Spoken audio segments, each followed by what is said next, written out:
Look out! Spooktober.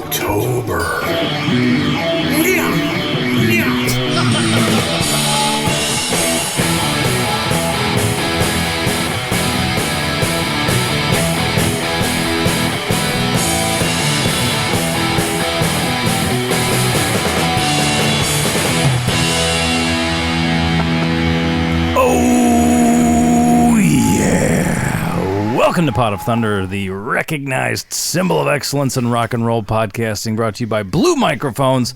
They look great. They sound even better. And you know me. Slow down, Andy. Don't you hurt yourself. Thank you for that advice. Thank you. You know me. It is I, Mr. Podcasting 2, joining you on Helloween. And over there on the couch, what is that guy's name? I don't remember, but he's stretching. He's ready. Ooh, polka dancing his way across the podcast studio. Nick Polak is in the house. So, good evening. Nick's dressed up as the Quiet Riot guy, but does he have a name like Eddie for Iron Maiden? Does the Quiet Riot guy have a name? Not that I have ever been aware of. Not the hugest fan over here, but I do not know. I feel like we potentially talked about that once. I always wondered remember. that too, if that guy had a name. He was kind of nameless, I think. Yeah, he didn't. I think when we did that Quiet Riot episode, we may have researched that and not come up with anything. We didn't give him a name or anything? We should give him. Maybe that's today's assignment. We'll see what comes up, and we'll give him a name. We could ask the listeners, too. Yeah. On social media. Yeah. Okay. We don't have to force it. You know my rule. Don't ask. Never people. let the fans call the shot. Yeah, and it is good advice. I'll tell you that. Oh. He's listed on Wikipedia as Iron Mask. Okay. Yeah, that's clever. I like that, huh? All right, well, 2 Nicks left. You want him. We got him. I think we need a gunslinger. Somebody tough to tame this town. I think we need a gunslinger. And there'll be justice all around. Put your hands together for the breakout star of the podcast medium. Usually, the 3 of us make Pot of Thunder, but today we've got a 4th. You heard his voice. Cherish the love we have. We should cherish the podcast. Cherish the love. Look how long it is. It's like twice as long as it needs to be. We got to that bass fill before it was all over. He's back. It's been a while, but Chris Jericho's back on Pot of Thunder. Yes, welcome back, buddy. And if you saw my Halloween costume that Nick Polak made for me, which was amazing, it was the Kick-Axe Vice's mascot. I posted it on Instagram. Yeah. So more people will see it on that than we'll see it on this show, I guarantee it. So it's okay. And Kick-Axe took a shot of it and posted it, which was hilarious to me. They did. Yeah, that was great. Yeah, it's amazing. The sad thing is, though, Nick, is that so you also gave me a paper bag that said trick or treat on it. Yeah. And I was going to open it during the show, but somehow it disappeared from my house yesterday. And I don't know what happened. I can't find it anywhere. So I'll probably find it in a week or two, and I'll let everybody know what was in it. But I appreciate I actually have a couple of them here, so we can okay. show you. Oh. I brought one for Andy and one for Chris, too. Wow, what a day. Wait, who? Okay. So it all has the same stuff Are they in it? dainties? Well, I guess now's as good a time as any. What is it? Nick's passing. Nick's distributing treats. Oh, God. I can't see so good in the mask. That was amazing. You guys are on the same room. I had no idea. When he threw it, I'm like, oh, where's that going to go? And you actually caught it. That was really well done. Yeah, we have 2 cameras going, but yeah. We've got our Dainty Bee. Oh, they're actual dainties. It's a Canadian flag on them. It's basically a huge bar of caramel with maple and walnut. It's sort of flavorings and things going on, based on a recipe for a homemade payday bar. Homemade payday bar. Yeah, that Homemade was the payday closest I could think of. I understand that goes good with a barbecued lemonade. What? You made those? Yeah. And I sent you a couple of them. Printed them. Just paper. It's just saran wrap man. with Great stuff. Good job. Nick's the hardest working man in podcasting. I think it's true. Well, I hope they're good. Little known fact, that's actually my rapper name, Dainty B. It's good. Well, then hopefully you find it. yeah. Hopefully the dog didn't get it, but Oh, yeah, that'd be trouble. Well, yeah. Yeah, exactly. But I don't know. I appreciate the sentiment. yeah. And then should we get into that other item If you quickly want to. before we start, or Well, we can, if you'd like to roll. Is it baked? Yeah. It's baked? Well, and if it's baked, Who wants to eat dainties? Who wants to eat baked treats with me?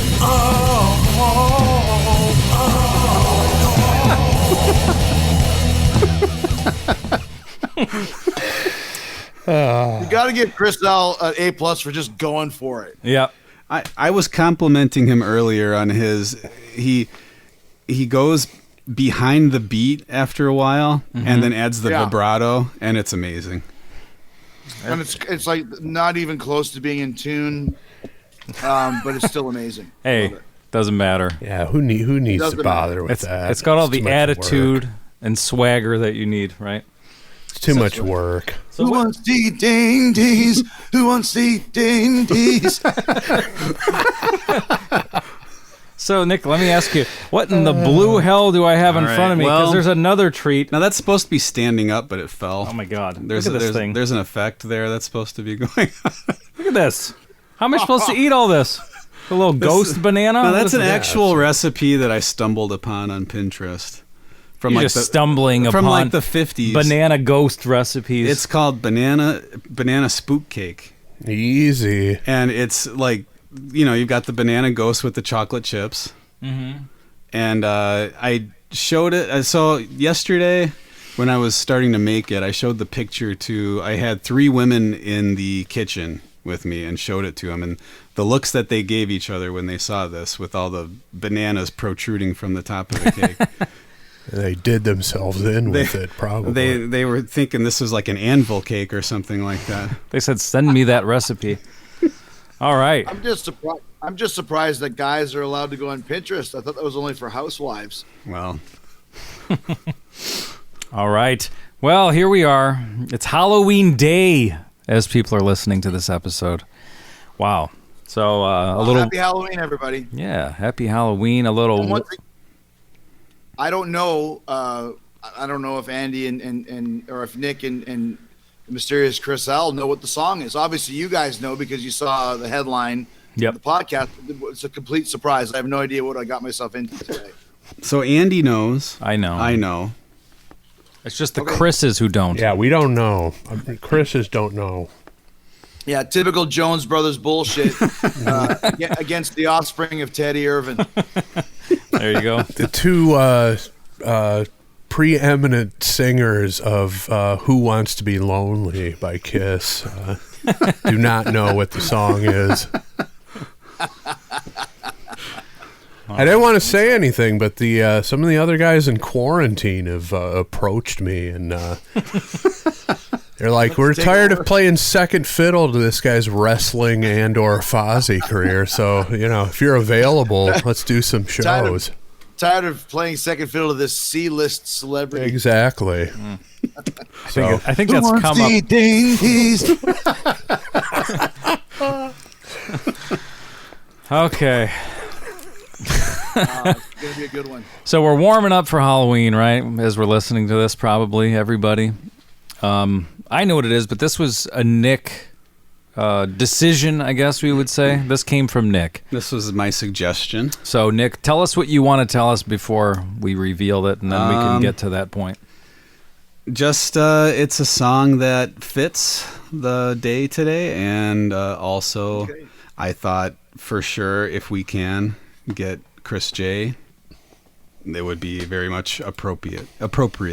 Okay. So That's Can I make a guess? Maybe you can. You may guess it right.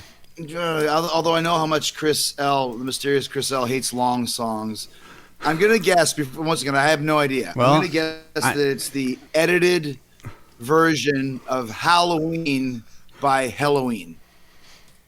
Well, I guess we'll find out. Let's find out. Nick, are you ready to reveal this week's song? I am. All right, let's turn the microphone over to the other Chris J, my mom, Nick's mom, Mrs. Jones. Here we go. All right, Hammond. This one's called Halloween. Off of Keeper of the Seven Keys, Part 1. by the band. Helloween. Yes. You nailed it. Nice. You nailed it. Yes, and it's Well, the you know edited what's version. funny is I was waiting for my next turn to pick a song, and I was going to choose a Halloween song because you guys haven't done one yet.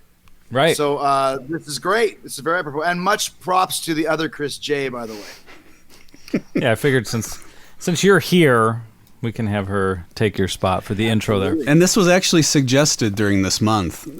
Somebody sent this song in. It was Mr. Tony Griggs, Oh, okay. who said there's got to be some metal this month, and here we go. Oh, he's Well, getting as his the only tattooed member of the team, a Halloween tattoo. If you can see that right there. Wow, look at that. Can you see I see the injustice for all. Oh, there it is. Okay. that's- Yep. So this has been a much. Now I know you're not playing the 13-minute version because Chris L will jump out the window. Well, where is this coming from? Andy's the Okay, one who listen, doesn't like maybe long we'll be- material. So That's we had that. I think Chris J's thinking of the discussion that came up when we had the Dream Theater. What was that song called? I can't even remember that name. But where you were like, forget this, we're not doing it. When we revealed how Well, that's long mainly it was. because it was Dream Theater. Okay. It had nothing to do with the length of it. Okay. Although that Queensryche thing we had, that was a disaster. right, okay. as So well. you guys played Sweet Sister Mary, Queensryche, which is about 8 minutes long. So this song is a classic Halloween song, but it's 13 minutes long. It's an epic tune. Yep. But the problem is, when Keeper of the Seven Keys came out, the record company took this and made it into a single, but they edited it down to about 5 minutes. So amongst hardcore Halloween fans, the song doesn't make any sense because it's literally 40% of what the song is. Yeah. But, I mean, you can't expect anyone to listen to a 13-minute song. Well, it would be hard I to. love it. I know every word. I'm a hardcore fan, but I mean, if you're introducing this on MTV or something on radio, you can't come out with a 13-minute song and expect people to listen. Agreed times 1,000, but there was like 4 or 5 other great songs on there that were like 4 minutes long. Why So choose why not? the 13-minute song and try and stick the square peg into the round hole? That's true. When it's just not right. It's not like there wasn't other songs that were just as good or better that were 4 minutes long. There's a song called Future World, which is one of Halloween's biggest hits. That's about 4 minutes long from this album. It would've Same been album. perfect. What's I Want Out from? Was that That's part 2, I think. That's from right. That's part 2. That's Okay. what I was going to choose because it's got a great video for it. And that's actually the song I remember from when I was a kid on Headbangers Yeah. Ball. I remember seeing that video. That was like the Halloween song that I knew. Yeah. Okay.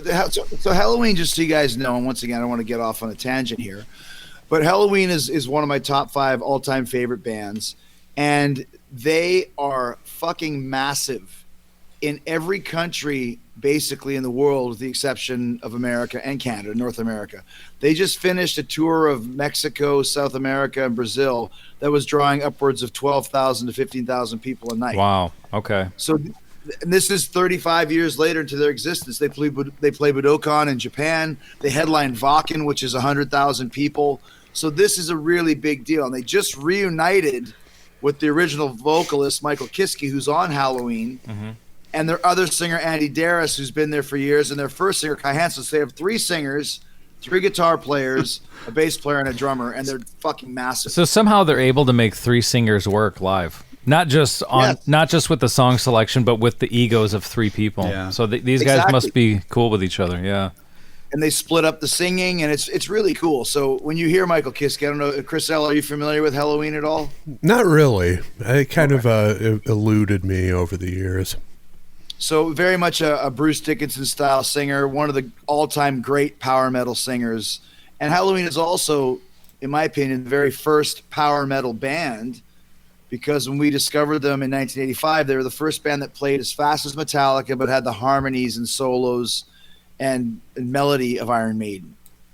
And the last thing I'll say is Jericho, my last name, was taken from the very first Helloween record, which was called Walls of Jericho. There you go. Look at that. Awesome. I did not know that. Expert here on the line. Yeah, we do. You're the guy for this one. And I was reading through the lyrics. I don't know which ones get cut out for the 5-minute version that we're going to hear, but there are some that I had heard this song years ago. I'm familiar with it, but once it gets into the verses, if you're not looking at the lyrics, you don't know what he's saying. Right.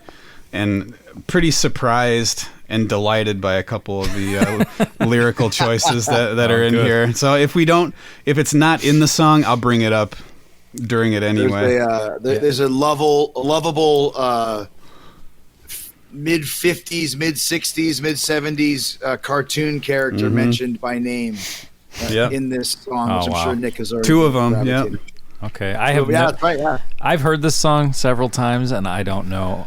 That never jumped out to me. I know the masquerade part, and then probably the chorus, and I never paid attention to any of the other lyrics. Just more so the music and melody. Yeah, I gotta say, also is just throwing it out there. If it is the edited version, there's a video for it. We've got it yeah, ready. we got it queued up. I forgot I was dealing with here. Yeah, but back to the what was it? A cartoon character? Yeah. Yeah.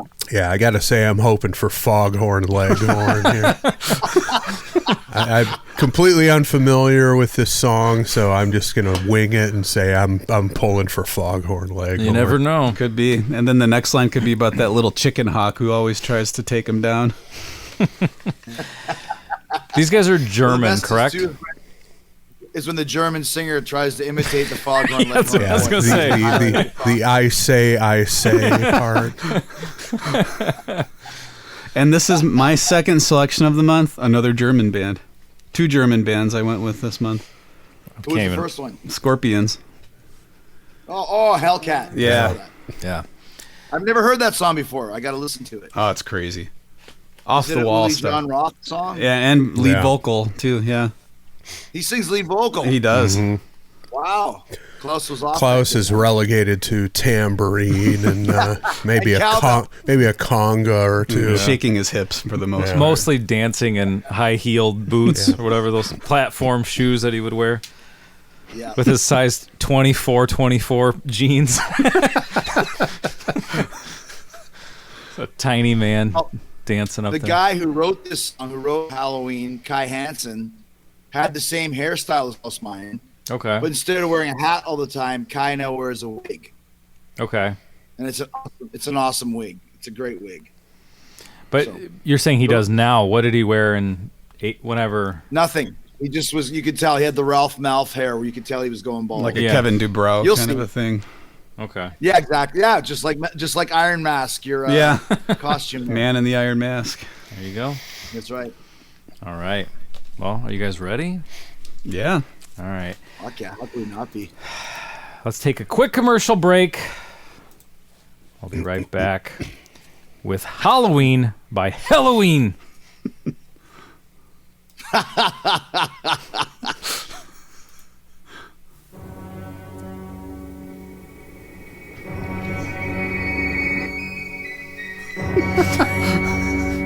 Sounds like some David the Gnome music there.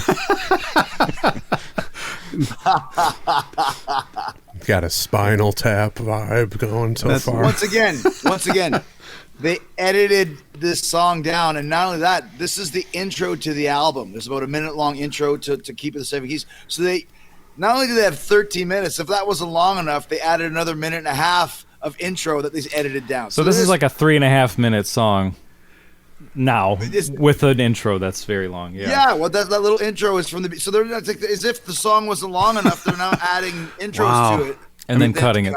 I mean, that sounds like something from The Elder.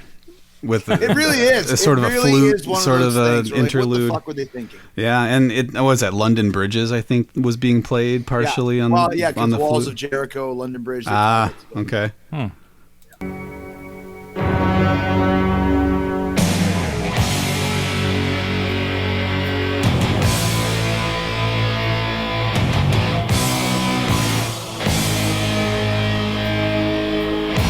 Wait a minute. That's also the Chris Jericho pose from about 20 years ago. It is. You lifted everything from this band. I had no idea. Well, the weirdest thing was when I first came to the ring in the early 90s, I wore a pumpkin over my head. People don't see that. There's no social media then. A white tuxedo with a pumpkin on your head. Yeah, this was my original gimmick. Oh, Chris wow. Walls of Jericho. It's good. Oh, next. So, no, it's very Metallica so far as musically. Like I said, imagine Metallica combined with Iron Maiden, and that's what power metal basically is. Still to this day, and Helloween was the first to do it. So.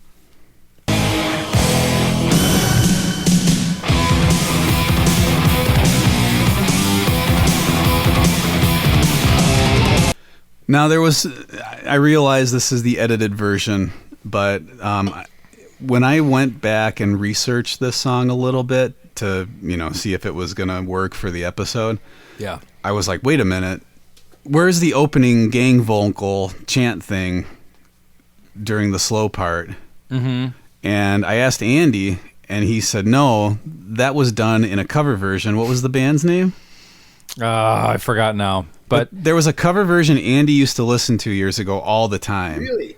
And it had this chant in the beginning, and that's what I thought was in the real song. In the real song. And when it wasn't there was nothing. I thought, what's going on? Is this even the right song that I'm looking at? What were those guys called? I don't have any. Yeah, no, there was no chanting in the original for sure. Yeah.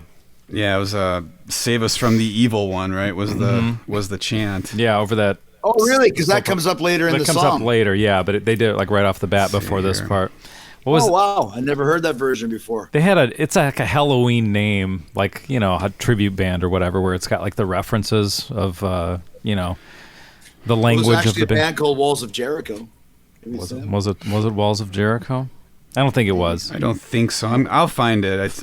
You sent it to me. Yeah, I couldn't remember. So here's how that happened. Just everybody remembers these days. It was when I was trying to download this song off of an illegal sharing site about 20-something years ago. He had his credit card out though. He was trying to figure out where to insert it into the computer. So I was going to pay for Lars it. is going to be pissed at you. But instead of the the real version, some cover version came out by some band. By Dark Moor. Dark Moor. Oh, shit. And it was great, though. Like, it sounds, it was the technology of the time. Yeah. It sounded good. I had that album. There was a Helloween tribute album that came out with a lot of bands like that, like kind of lower level power metal bands. Yeah. Yeah. But that was a good one. So that's what Nick was thinking of. But it's not on this version. And for years and years, I thought that was in the original. So, well, there you go. Gotcha.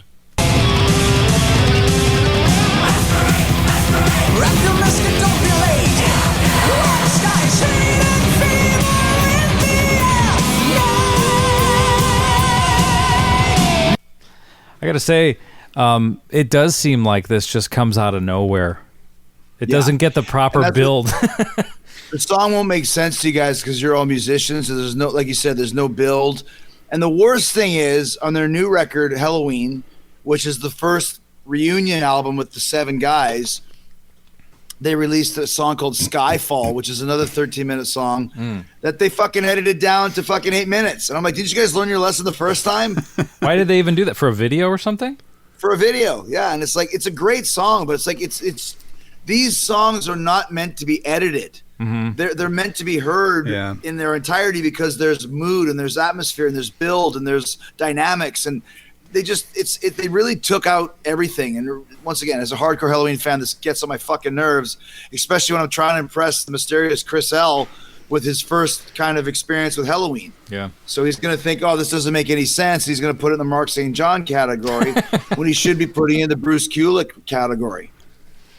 Yeah, I mean, who makes these decisions? The people at the label? I mean, when they're trying to turn this band into like a hit machine. I mean, why would this decision even be made, in your opinion? You're right. Like I said, there's no reason for it. It'd be like trying to. Okay, so this came out basically the same year as Power Slave. Mm-hmm. This would be like if the record company went, okay, we're not going to put out 2 Minutes to Midnight or Aces High. Those songs are too accessible and they're short. Let's take Rhyme of the Ancient Mariner and cut it down to 5 minutes. Yeah. It's like the beauty of Rhyme of the Ancient Mariner is the length. And the beauty of Halloween is the fucking length of it. It really is it's like listening to Take It Easy by the Eagles, and bear with me on this. When you listen to Take It Easy, you really feel like you're driving down the corner of Winslow, Arizona, like, Hotel California on the dark desert. When you listen to Helloween by Helloween, you feel like it's Halloween night and some shit's going down. Like, it really feels kind of ominous. They didn't do that. Yeah. I get it in 1984 or whatever this is, but I don't understand why they would have done it on this new album. I feel like those rules are out the window at this point. So it's and at this point, the guys in the band could say, "Fuck you, we headlined for 100,000 people. We called the shots." And also, whereas back then, I'm sure they just were happy to have a record deal, and that was it. Right? Yeah. And at this point, they've got their established fan base who knows that they're gonna the common fan of Helloween's gonna be down with listening to a 13 right. You're not gonna have Helloween is not gonna have a crossover hit with Maroon 5 soccer mom fans at this point. So, let's abandon that attempt at crossover success and just do what you do best. If we edit this song down to 8 minutes, we can get a spot on The Voice. What do you guys think? Yeah, there you go. That's actually The Voice. That's more likely. Now we need to be on The Voice. Now, getting back to the video that I found intriguing just before you stopped it is this sort of Latina-looking woman peering out from behind the trees. I mean, where'd she come from? Now, and don't say Mexico because that wouldn't be funny. But do you agree? She's kind of like Latin American looking lady. I haven't seen her yet. I can't. That's one. I don't remember the video much because I haven't watched it. Stumbling across a bunch of crazy Germans in the middle of the forest. Yeah, that would freak somebody out, I think.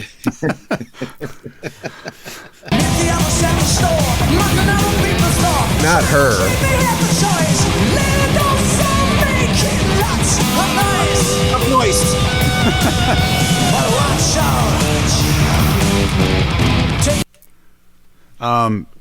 I wanted to go over the lyrics so far. Okay. I don't know any of them. I mean, it's pretty rapid fire. So if you're not staring at the lyrics, I always like Nick. Before you get into it, I always love the opening line of masquerade, grab your mask and don't be late. Yes, and then the gang, really cool. Then the backing vocal, get out. Yeah. Well disguised heat and fever in the air tonight. Oh, that's what he says. Okay. Meet the others at the store. I don't know why they're meeting. I don't know why they're meeting at a store to go trick or treating. Well, they couldn't just text each other. They had to have a meeting place. It's not exactly. What about my house? Let's convene at a neutral location. Get our plan together. What kind of neighborhood is this? Bigelow's Pharmacy. So that could be a store. Yeah, exactly. Bigelow's. So if you're from Winnipeg, meet the others at Bigelow's. Well, let's see. Is it Aldi German? Yes. Okay, meet at Aldi. There you go. So you want them to name a store? Don't forget your quarter for the shopping cart.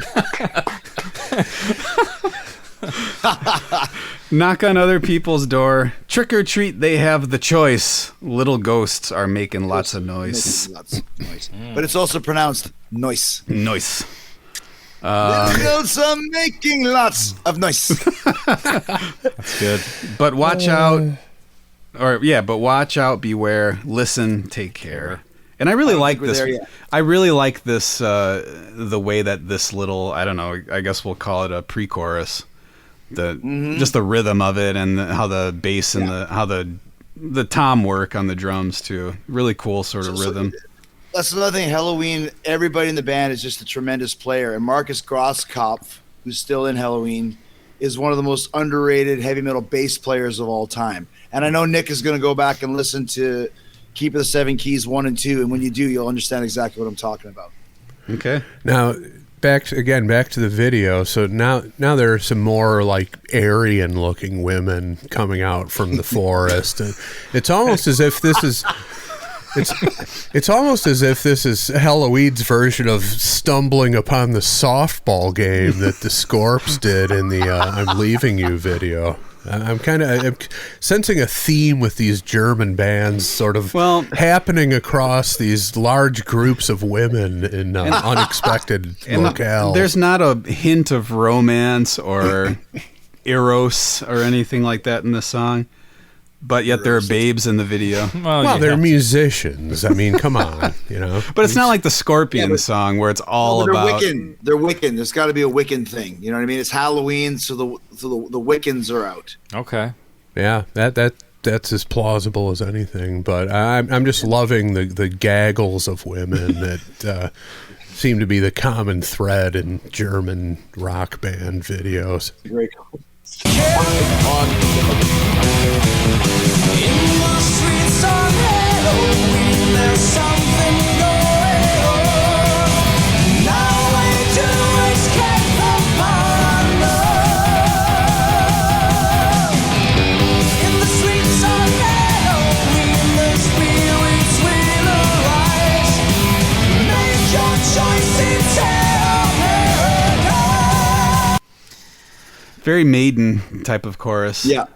High soaring. And let me just say too that the singer Michael Kiske is 20 years old here. Oh wow, 20. really? Okay, I didn't realize that. Wow. For all of us that wish we were in bands that had videos on MTV when we were in our 20s or 20, Michael Kiske lived the dream. Well, and not just any video. I mean, you've got video with these women staggering toward you, like disrobing. I mean, who wouldn't want to be in that position at age 20 or even at age 50 if you think about it? Yeah, I'll take it right now. Yeah. In fucking the Norfolk, Virginia, I'm in. Yeah, there you go. You could probably step outside of the hotel and reenact this exact There are scene. probably very similar wooded areas near you. I'm sure I could run into a gaggle of women on the streets of Norfolk. Running Taco Bell napkins over themselves as they walk toward you. Is that all they have there? Yeah, it's. I mean, it is Virginia. What else would there be? So they Hey, don't. do me a favor when you play this again, Andy. Before you do, take it back like 3 seconds because there's a really nice little vocal trill here that Michael Kiske does. Okay. And I wanted to comment on the bass because Chris J had mentioned it before. It's pretty prominent. It's fairly. I have a hard time. High in the mix. Yeah, a lot of music. I have a hard time really focusing in on what the bass is doing, especially hard rock and like metal. But in this one, it's almost like the way that they mixed it, they made sure that the bass had its own little spot. I don't know if it's panning or EQ exactly or both, but it's really got its own spot. And he's also picking notes that stand out. That he's not just like chugging along on the root note. And he's not like he really taking it to really, the sorry to root, interrupt if you you, will. Nick, but he really is like, and this was even on the first Walls of Jericho, which was not produced as well. He very much always had that real estate, and he's got a Steve Harris tone. Sure. But this is kind of weird. He reminds me of Paul McCartney. His name is, once again, is Marcus Grosskopf. Groskobf. Marcus Grosskopf. Wasn't that the type of bass that McCartney played too? Yeah. The Grosskopf. He makes choices like McCartney. He plays against the rhythms, and he plays runs that stand out like Steve Harris does. So there's a real, like I said, if you guys, anybody listening, want to get into kind of the history of Helloween, you'll really appreciate Marcus Grosskopf because he is one of the greats in heavy metal bass playing. Same way that Frank Bello is. Frank Bello from Anthrax doesn't get the props that he does as well for his tone and his choices as a bass player. Mm-hmm. And you guys are probably going to all three disagree with me and think I'm just hearing something that nobody else is, but I'm hearing like he's not like popping and slapping, but some of the things that he's playing, I'm almost hearing like a Flea similarity in the bass that's playing. a great call. Watch out. He does that quite a bit. I mean, it's totally not the style of music that works. I would think with Flea type bass playing, but I'm hearing that a little bit. I'll give it to you. Right. Not gonna. I didn't really notice that, but I guess that would explain why he's wearing a Lakers jersey in this video and no pants. I Yeah, was wondering why he's wearing a Lakers jersey and a kilt. And a sock. Yeah. Yeah. All right, let's keep going.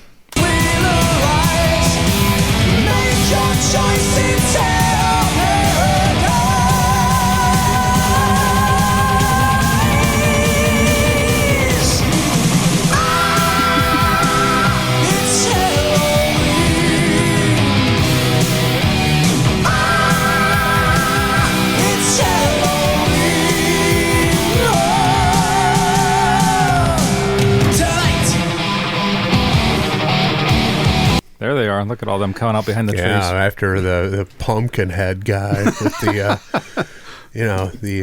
the white tux jacket, just raising his hands in victory. Does he have a name? Their sort of mascot that I've seen with the pumpkin head guy? He was only in the very early days, but Keeper of the Seven Keys 1 and 2 had a mascot with kind of a purple hood and a face that was made of like stars, like a black sky with stars. He's quite often seen. I think he's called the Seer of Visions. Which is something you would see logically, a vision. That's true. Every human ever. The hearer of sounds is his brother.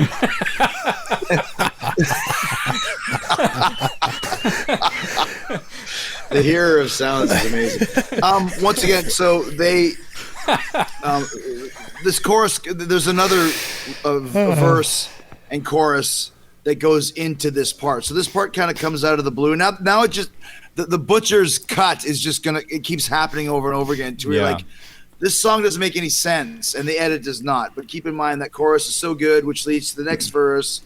And I think we might have missed out on our cartoon character mention, Nick. Did we? It might have skipped all the way over it. I think they just cut it out. They're going right to the... Yeah. Maybe they edited it. Yeah, maybe it was the Foghorn Leghorn reference they cut out. I think you should just read it out. Yeah, can I read it? It's an ode to one of my all-time favorite bits of entertainment.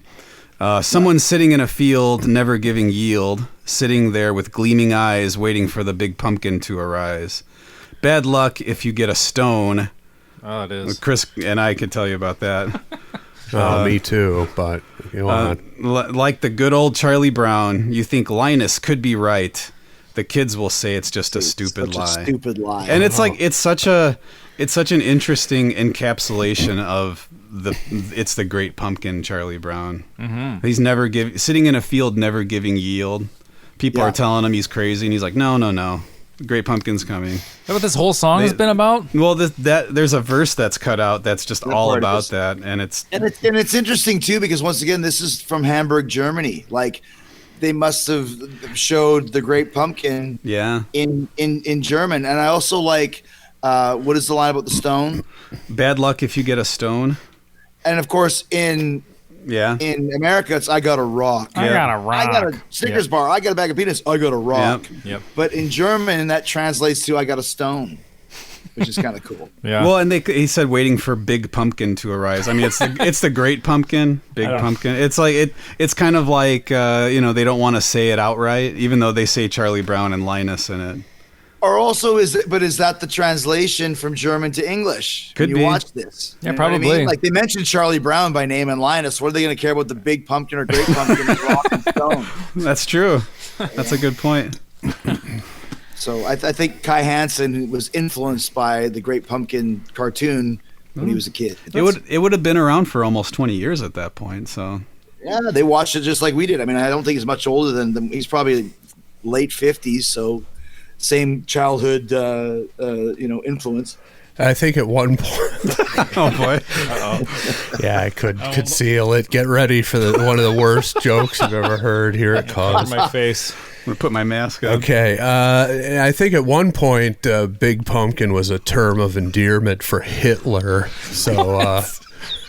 Sort of a reference to German history there.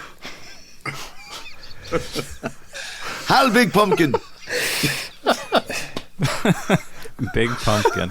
The name of Andy Jones's third comedy album. Yeah. Yeah, exactly. The whimsical side of Hitler that you don't see on the History Channel. Oh my gosh. Three or four things crossed my mind. I'm going to leave them all where they were. Please do. And we'll just that's what I should have done is not say anything, but too late. All I could think of is Ava Braun and Charlie Brown, the sort of similarity in the last name. That's the only thing that came to me. Yeah, Charlie Brown is what his name is in Great Pumpkin. Big Pumpkin. Probably is. Big Pumpkin. And Lucy's name is just Fraulein. Yeah, exactly. Let's get It's okay. You can edit all this out, even though you've edited nothing in 350 episodes. I will not. So no, there's no point in doing that. I refuse to do it. That's where all the best stuff happens. But it would be like it's like editing down the Halloween song.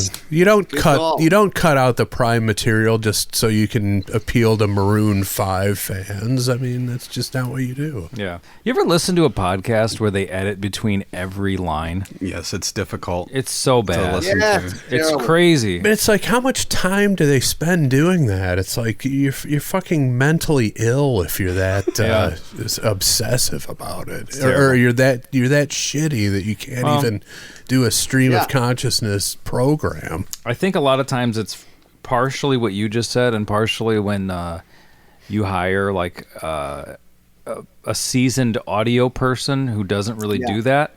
So they're so used to snipping everything. Yeah. It's terrible though. When seasoned. Get out of here.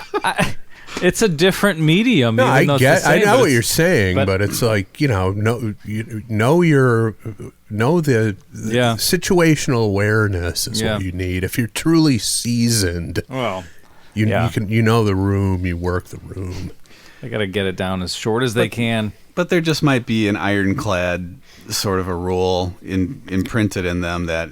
Oh, there's a breath, or there's a pause. Got to get rid of it. Kind of like it's I mean, if you're editing a commercial for radio, and it's got to be 15 seconds, then yes, you do that. Mm-hmm. But when you're doing whatever, not a long form podcast. Yeah, it's terrible. No, stop doing that. Whoever. In fact, to quote my hero, Foghorn Leghorn. There's something kind of about editing a podcast too much. All right, let's keep going.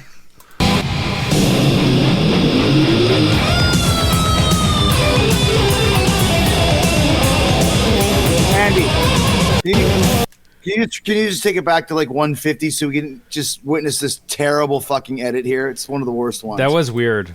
All right. Yeah.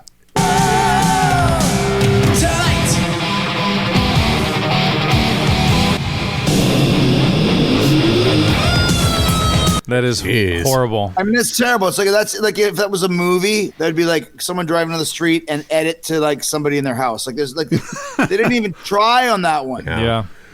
Clearly, a seasoned editor was tasked with trimming this thing down to soccer mom radio length. I'm actually looking at the credits. It says Ed Wood Jr. was the one who edited this version. Print is perfect. It's a take. Hold on.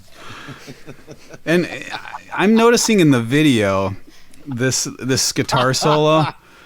He's riding the whammy bar big time visually.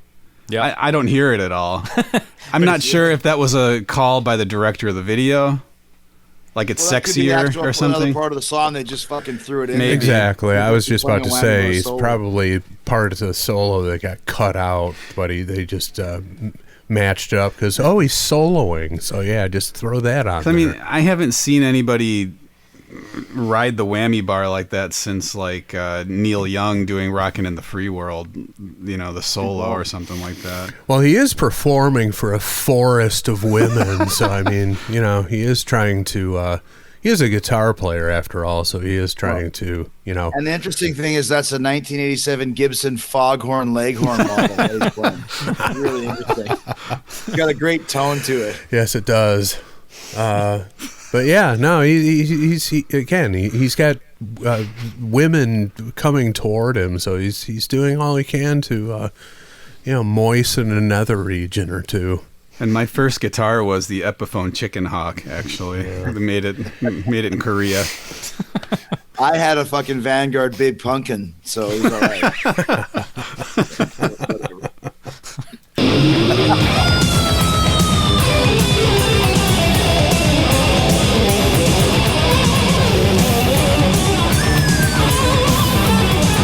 That's the Ralph Mouth guy.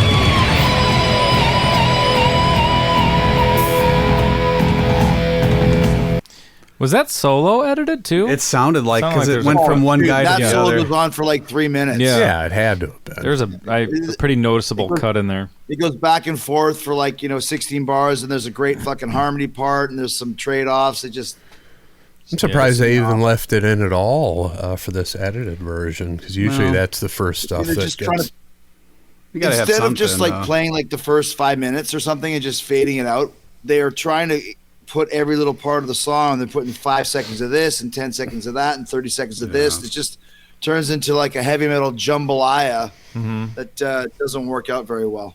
Yeah. Well, this looks like it might work out well.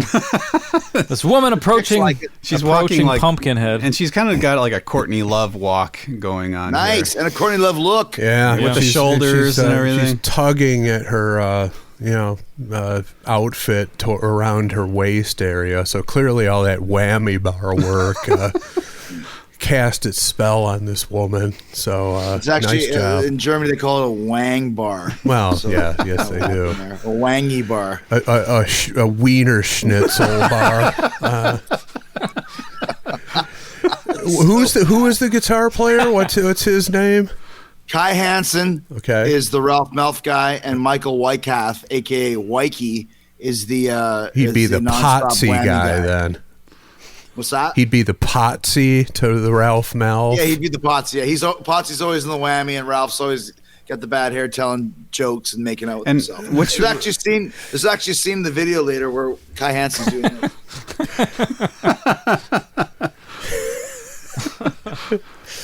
And who was the one that composed this song? It was one Kai of the. Hansen. Okay, yeah. Who left right before Michael Kiske did. So the big reunion was Michael Kiske and Kai Hansen came back, and that was kind of like, holy shit, this is like the classic Helloween lineup, and that's why they exploded and became so huge over the last few years. Okay. I mean, that's great to hear, though, that a band like that, because I know Really they always say, like in other countries, South America, Europe, and everything, this type of music has always been big, no matter what the trends are. But it's great to see that, like, a band like this is even getting more popular, not just like reclaiming some of their old popularity, but getting more exactly popular. They're not Iron Maiden level, but they're the tier underneath, which is pretty cool for basically an obscure power metal band. Yeah, exactly. I mean, you guys have never heard them, and yet I said they played Arena de Portivo or whatever it is in Mexico in front of 20,000 people just like a month ago. Wow. Okay. So that's great. Yeah, just everywhere but America and. Yeah, but when Canada. they come to America, they still play the Palladium in Hollywood, which is 5,000 people. They do Irving Plaza in New York, which is 2,000 people. So they're bigger than the average bear, but going overseas into South America and Japan, they're huge. So that's, they're one of those bands like Czechoslovakia. Helloween is the headliner. Russia, they're the headliner. Portugal, they're the headliner. So on a worldwide basis, they're a very, very, very big band. You wonder why they even come to America. Those bands like that, where they're enormous in other countries. I guess it's just because you can't constantly be repeating the same cities. They can, and also too. I mean, for people like me, I mean, they they come to America to play for the 2,000, Chris Jerichos that love Helloween. I guess that is a thing that they actually do care about people. But I was just thinking business-wise. 2,000 people ain't no joke, dude. You can make some good cash on that. That's probably about a $25,000, $30,000 guarantee, plus all the merch, plus whatever else. They're making some cash. All right, fine. I'll let it slide. I was just thinking, like in comparison, if you're doing 20,000 in some other country, sure, and then you're like, let's go do those 2,000 seat. And there could be a thing where they're thinking maybe Stranger Things will feature a Helloween song and they'll break bigger than they ever did. Who knows? Who knows? Also, too, let me take it to the next level, which would be Iron Maiden, right? So Iron Maiden overseas are playing basically, if they want to, this past summer was all stadiums, right? Yeah. They come to America or North America, and they played when I saw them in Toronto a couple weeks ago, they played the Scotiabank Center, which is the Maple Leafs arena. Which like 15,000 or something? Yeah, I think they did 12,000 that night because with the staging and everything. Okay. So playing in front of 30,000 people in Hungary. And then they come to the States and slum it and play in front of 12,000 people. I mean, it's not as big as what they're doing, but it's still pretty fucking big, right? Yeah. Yeah, that's true. All right. Well, let's see what happens with this Courtney Love woman here.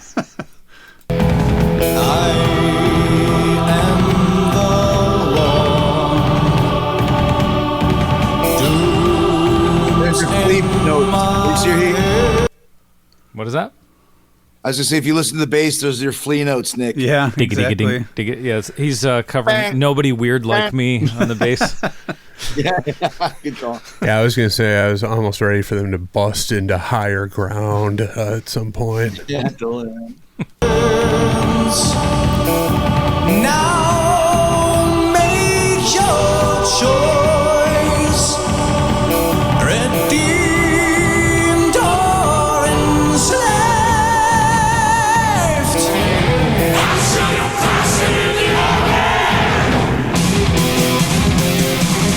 Save me from the evil. Stop. What was Stop. that's not on my lyrics that I looked up. Whatever. That No, chant. there's a was? great part where it's like, doom's in my hand. I bring you power, abundance. But then he goes, he is the snake. I'll bring okay. you power and glory. He's the corrupter of man. And it goes on for like another minute of just this really kind of crazy, like, and it builds and builds and builds and builds. So it's finally get a little bit, and it gets to the next part. They're taking away all the dynamics and the brilliance of the storytelling of the song with these shit fucking razor blade edits. Yeah, it's unfortunate, but I feel that's the only way we're getting through this one. Well, I mean, yeah. Yeah. I mean, next time you guys come over to my house, we'll play the whole album and fucking go nuts, right? Yeah, right. And I did listen to it when, I actually texted Andy a couple weeks ago. I'm like, all right, is this going to work? Do I have to edit this? I didn't realize there was an edit. I almost wonder if I should have given it a shot and tried to sync it up with parts of the video. But The NNP 2022 edit. could have tried it. That's you call disco edit. You always go back and listen, Nick. So when you go back and listen to this song in its entirety, the original way, you'll understand like why they did such an injustice. And you guys are hearing it already, just listening to it. But when you really know the original, they really fucking just it's like taking a gorgeous woman with a fucking scalpel and just slashing her into pieces just because you want her to go from a woman to like a smaller woman. It's the worst an analogy analogy I've ever heard. I was gonna let that one that was slide. great. But That's a perfect Halloween analogy. Just Hey, Zach, it's Halloween. just when I thought we bottomed out with the Hitler reference, here we go, even a step or two lower. I'll take it lower. I actually did a couple weeks ago when I was doing all the research on it. I did listen to the song in its entirety, and I was surprised at how it didn't feel like 13 minutes. One thing that It Halloween flowed is great very, at, very well. It's like so if you listen to, let's say, 2112, right? Everyone loves 2112. It very much is a long song, and it's almost like there's parts in it where it's like you're just doing this to make it a long song. Mhm. Rhyme of the Ancient Mariner is one of the greatest long songs, but there is that part in the middle, boom, ding, ding, ding, ding, ding, and you're like, holy shit, can we get this moving? Helloween has 3 epic songs. Well, they have a few more, but the 3 epics are Halloween, Keeper of the Seven Keys on the next record, and Skyfall on the new record. All 3 of those songs are 13 minutes long, and they go by like that because they're that well written. Okay. So that's the difference. I'm gonna have And not to that check Rhyme isn't well written too, or 2112, but they're different stories. These songs go by so fast.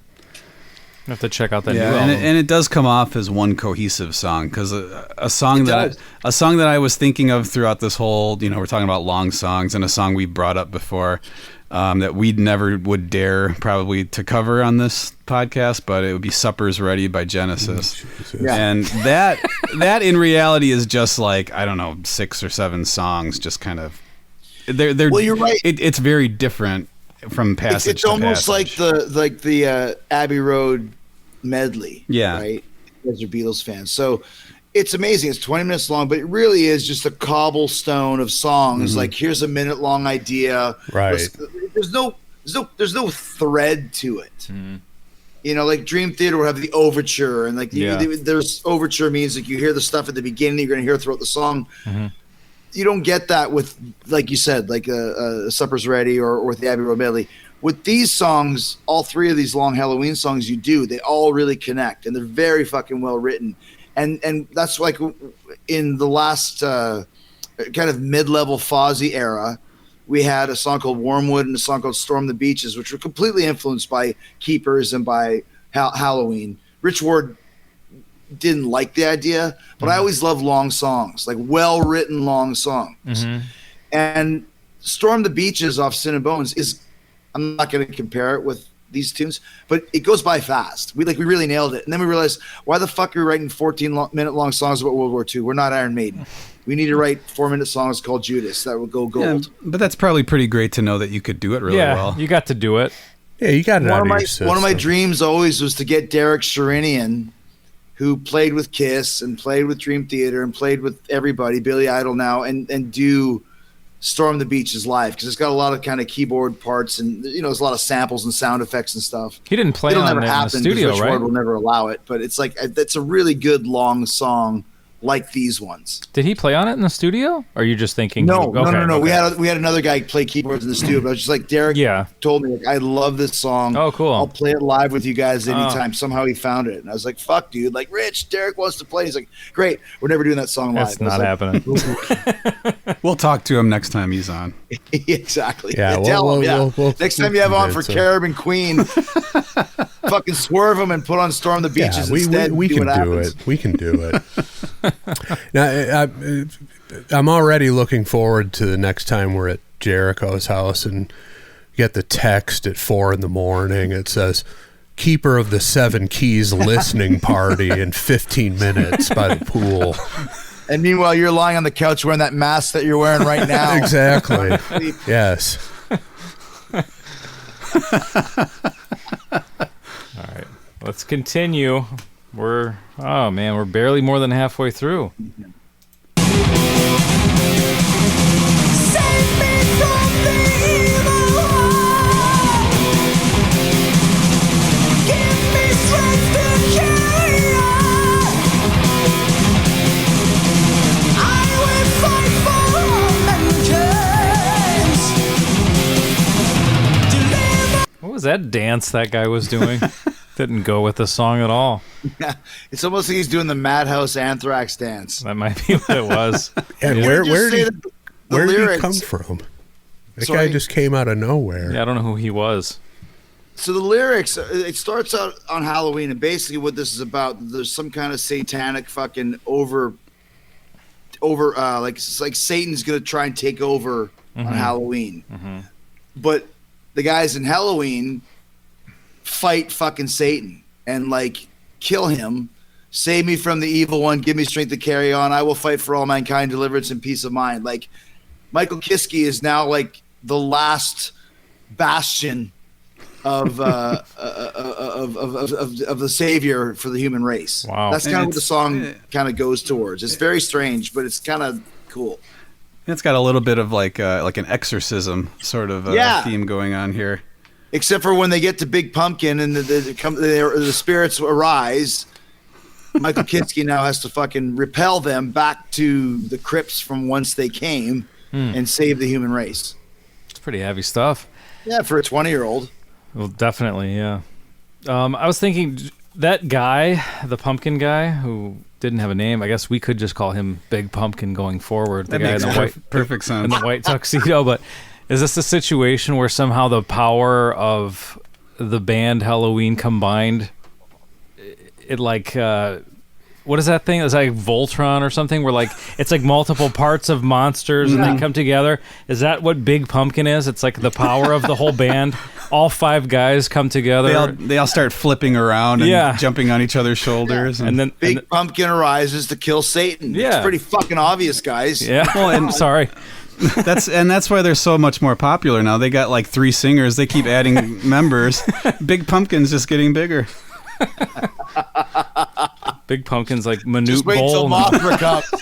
Wait till the next album, Big Pumpkin versus Mothra.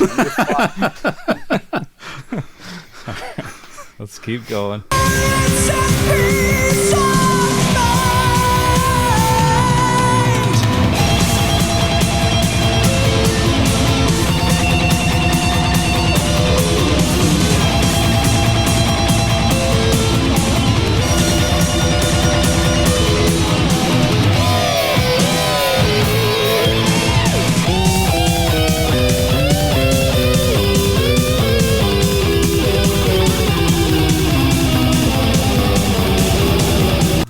Andy, I'm waving. So once again, that is a really long, awesome harmony solo. Yeah. And you know, you got a little snippet of it, but it's probably another, I'd say probably 32 bars longer of this amazing, super technical harmony solo, which no one else does. Helloween is like kind of the kings of it. Yeah. To this day. We barely got any of it there, huh? Yeah, just a little like I said, it's a little snippet of this, a little snippet of that, a little snippet of this. And instead of just focusing on 1 4-minute period, they're trying to give you a little bit of everything. It just doesn't work. Another thing I wanted to point out, I feel like we always get too caught up in the video, but the drummer, he's wearing one of those like brown suede jackets with all the fringe. That's such a weird look to me. And like it's like a weird, like a Native American or like Ozzy in Sabbath, sort of. Yeah. With the fringe. Yeah. Rawhide, you know. Yeah. One of the greatest German names of all time. You think Uli John Roth is a great German name, or Klaus Mein? Mm-hmm. The drummer is Ingo Schweitzenberg. Oh, wow. And I've known that name since I was 14 years old. Ingo Schweitzenberg. I've never heard of Ingo before. Ingo. It's one. Ingo's no longer with us. God bless Ingo. Oh, it's one letter short of Ringo, so it makes sense. And 17 letters longer than Star. Yes. Schweitzenberg. But watch out, be aware. Listen, take care. I do always really enjoy when it comes to the pre-chorus and he does listen. Yeah. Like he leans into that one. Yeah, that's cool. There's a nice ass there too, if I can just point that out.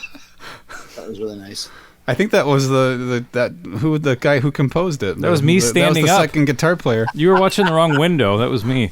The funny thing is, there's 4 girls in this video who are actually in the "I'm Leaving You" Scorpions video playing baseball players. They moved to the forest and became Wiccans. I mean, I It's can't up to imagine. you to decide which ones. I can't imagine there's a lot of work for the heavy metal video vixen in 1985 in Germany. So, But there was a lot of street cred to say I banged Francis Buchholz and Ingo Schweitzenberg. it has to be both. You kind of assume the Pamela DeBar of Germany if you could do that. It's usually one or the other, but yeah. Come on, give me some love for the Pamela DeBar of Germany. That's funny. That's good. Yeah, usually one or the other. In the streets on Helloween, there's something going on.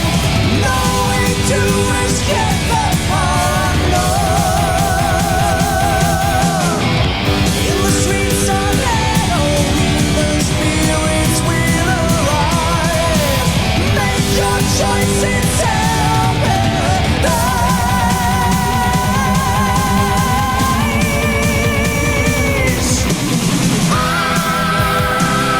It's Helloween. Who's that guy? Was that a guy or some old lady? I couldn't really tell. I don't know. I don't know. What it really is, have you guys ever seen the video for Madhouse by Anthrax? Yeah. I mean, it really is like Madhouse in a forest. Just this weird collection of people dressed in weird costumes kind of dancing around the band in a forest. Yeah, it works. It's just funny. But, It's you know, like- we're not here to talk about the video. The song, I mean, the song is even edited out. You guys can get the fucking hook of it. It's pretty killer. So I was going to ask, since you're pretty much an expert on this band, how many in a live setting?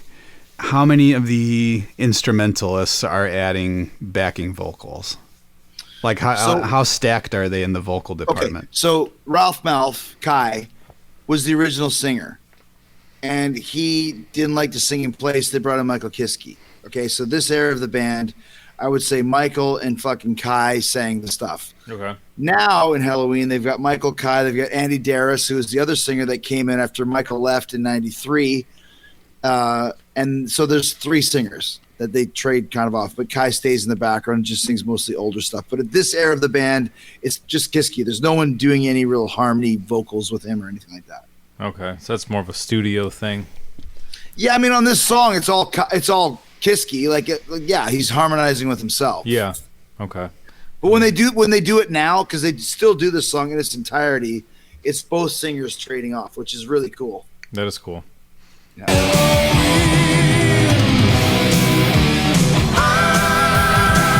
It's Halloween.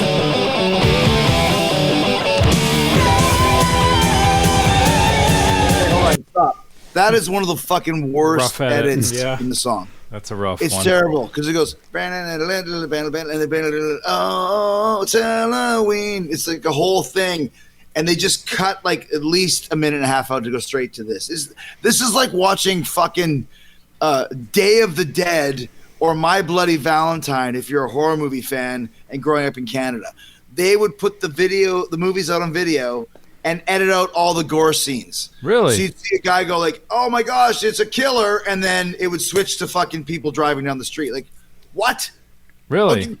The greatest death ever happened. I never saw any of it. I saw fucking, I go, oh my gosh. And then they switched to fucking, 3 days later. I didn't know that. The equivalent of that, yeah. Really? Canadian ratings guys would chop the shit out of horror movies in the 80s. Even on, not just on television, but on home video too. On huh? home video. Wow. Okay. So I don't know if you guys are horror movie aficionados. I am. Not really. I my was talking thing, to somebody the other day who was like, My Bloody Valentine's were the best horror movies. I'm like, it's one of the worst. How can you say that? Because I only saw it when I was fucking 13 years old in Canada, and they chopped everything out, and it made no fucking sense. Have you gone back and rewatched it yet? So I went back and rewatched it, and it's amazing because they now have it up everywhere with the whole thing. Yeah. So that's kind of like Halloween and Halloween. If you listen to the real song and then watch this, it pisses me off. It's fucking just this cross section of things that don't make sense. But anyways, That's I've fair. said that many times.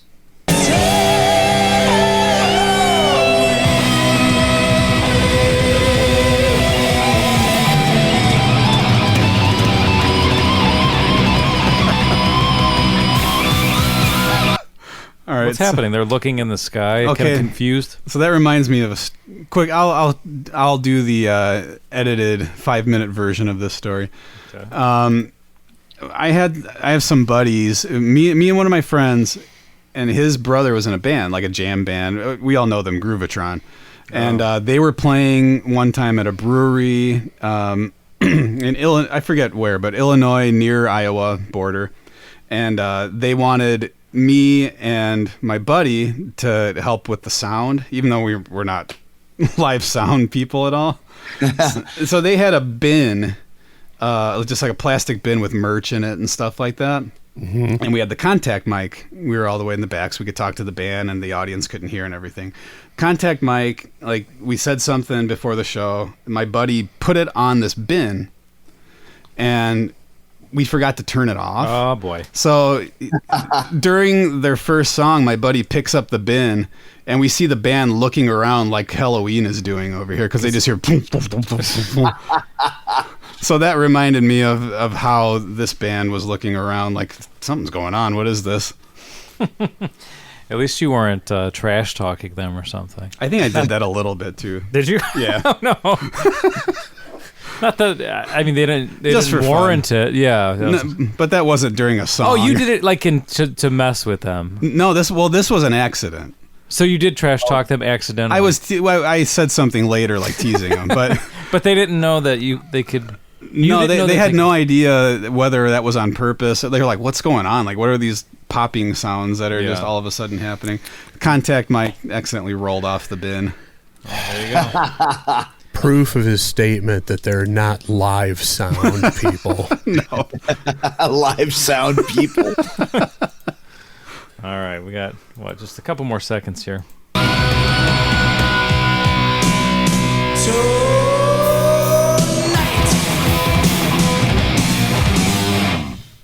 Great ending. yeah, that is. Love that ending. Do you think you could pull up the Darkmoor version and just play that chant real quick? Sure. Because it's right near the beginning. I just wanted to include it on this episode because I think it works. It'd be cool if Helloween did it live. They added it. See, look, 12:24, 13:24, 12, yeah, 13. Yep.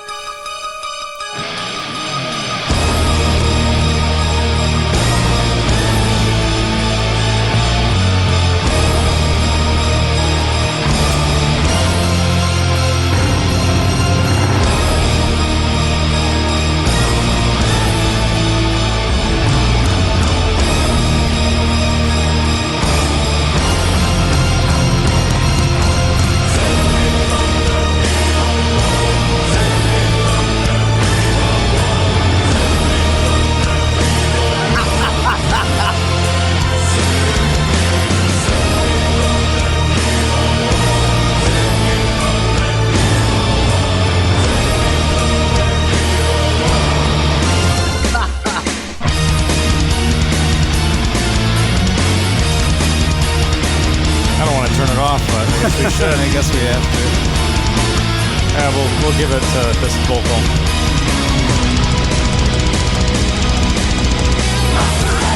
Masquerade.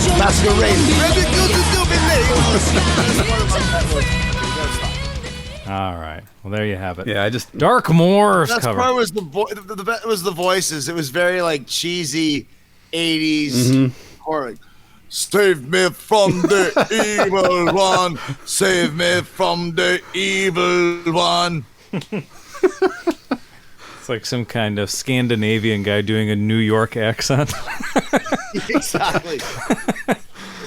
I don't know. I kind of dig it though. Yeah, I like it. I think it's cool. Save me from the evil one. All right. Well, Who wants to eat things?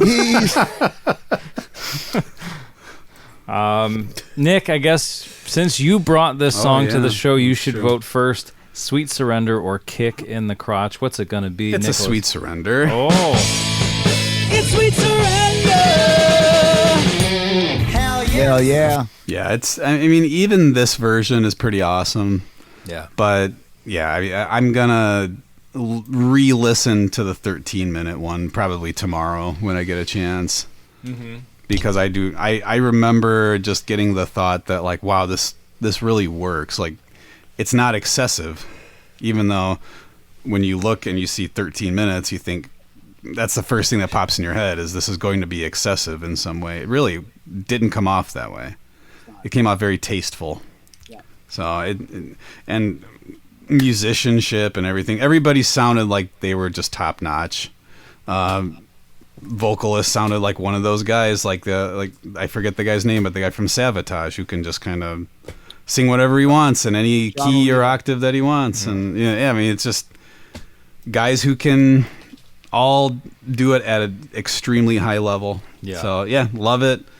I like to pass it over to Andy. I'll take it. All right.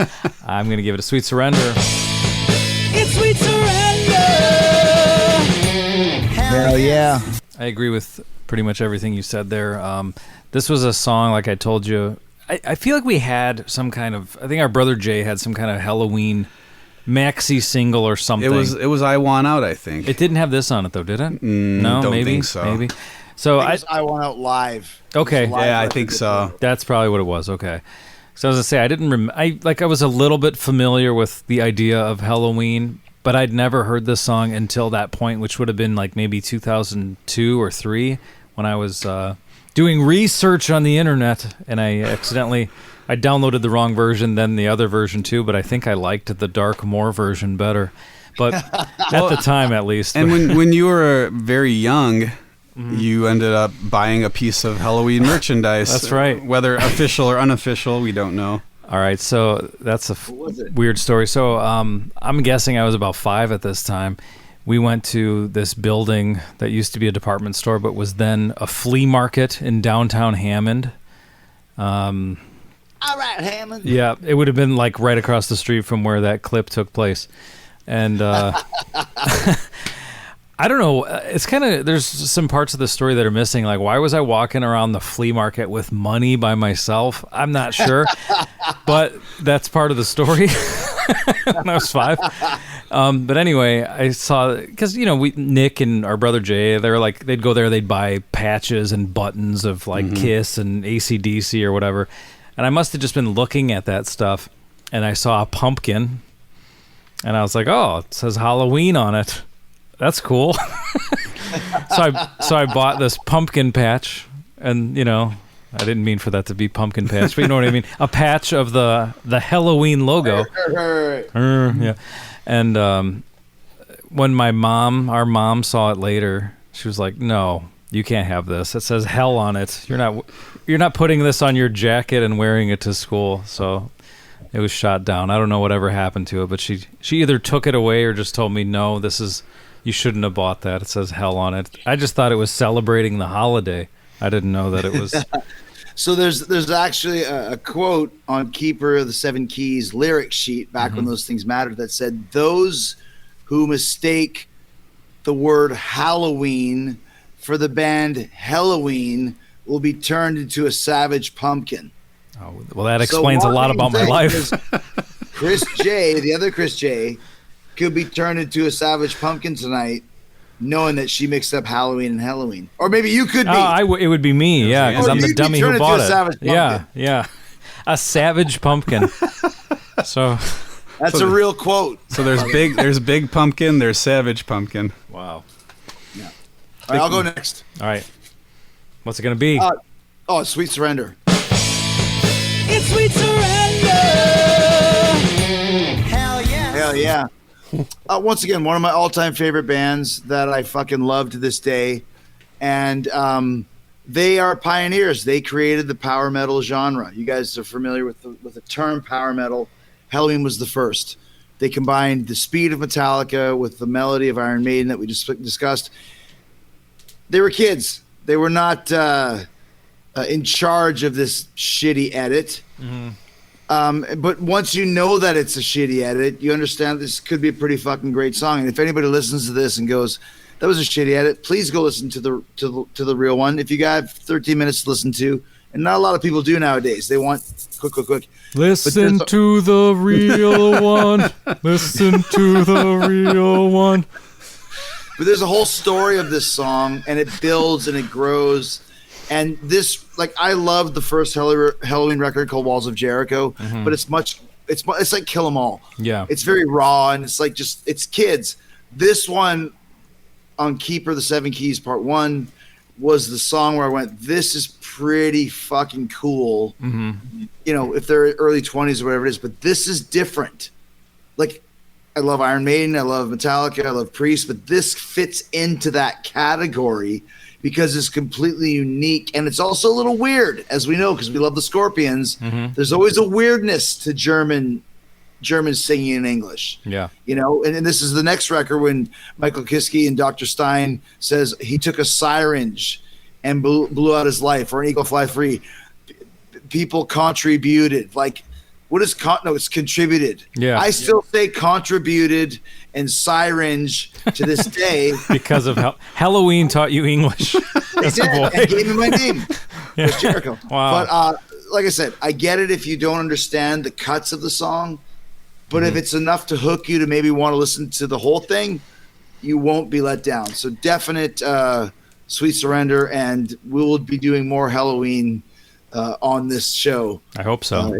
When I get my if my gumption gets gumption, is it the word? Is it? I don't know. If I get my druthers. There you go. There you go. You know, in the unedited version of this video, Big Pumpkin does a lion salt too, which is weird. And he was walking around with a clipboard. I mean, it's really strange. If you look at it, it was all prophecies. Yeah. Prophesized in 1985. Jeez. You know, the original name of the Helloween record was called Ocho. Actually, which in German, so it's 1, 2, 3, 4, 5. Can you get that high up? I can't. That's how long the song was. They said, let's just count to 8 instead of 4. It was actually called The Acht. There it is.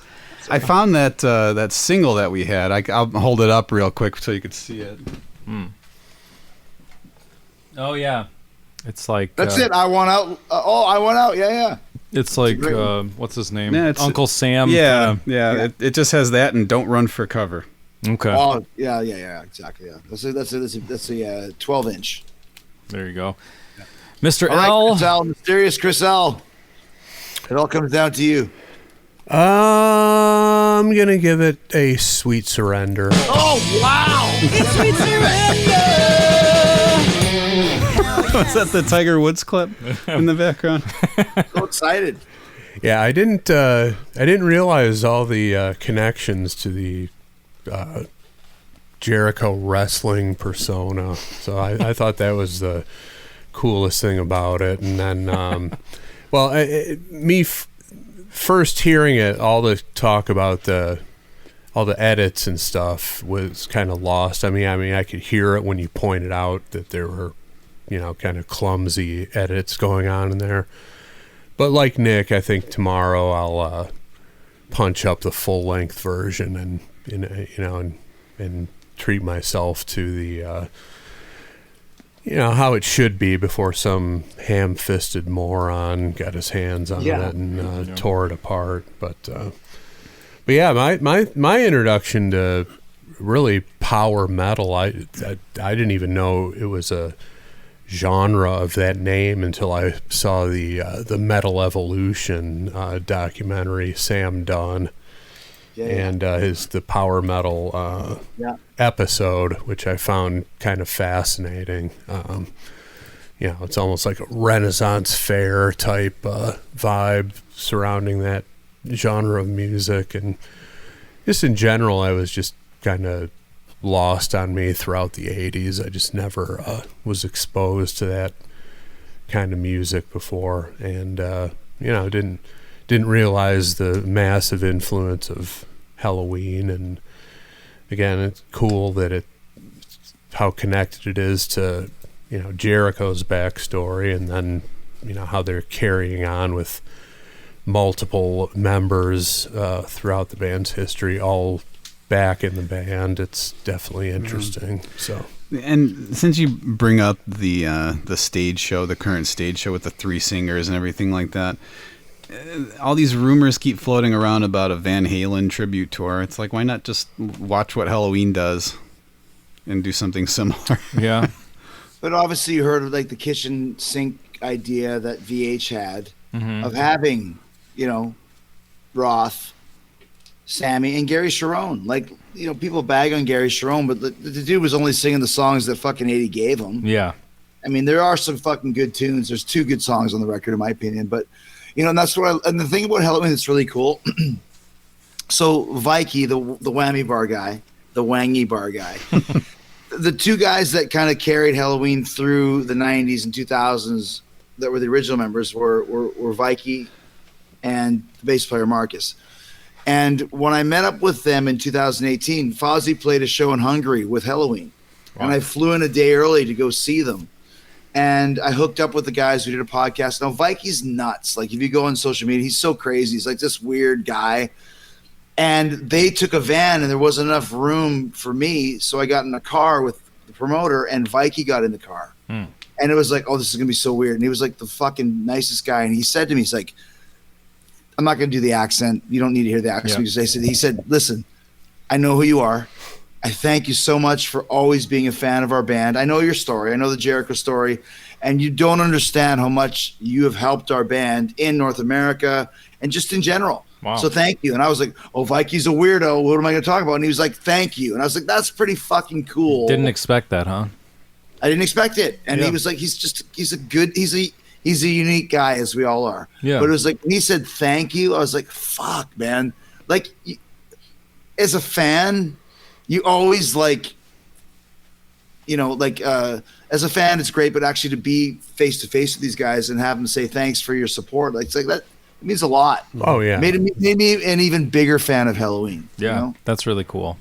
Yeah, it was cool. And then you could somehow help somebody who you admire so much. Yeah, and now Michael Kiske, who's one of my biggest heroes as a singer, we're good. We talk all the fucking time. He sends me crazy cat videos. It's like he's just a dude. Like, yeah, that's the best part about. Like, even with, we laugh about Paul and, you know, charging me money for the picture, and all that, but like when you get past the barricade of like star, and he's just a dude, and it's like, yeah, man, it's fun to hang out with these guys. They're just guys. Like, they have a cool job. Guys with cool jobs, right?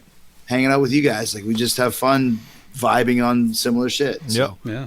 So anyways, Helloween will always be one of my favorite bands.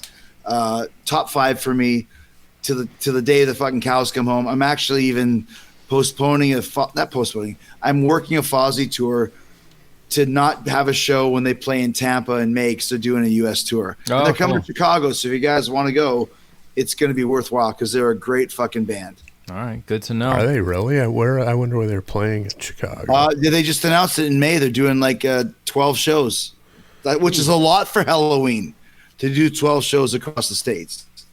All right, we'll have to look that one up. But we have some other business to attend to. All right, Hammond, I got a question for you.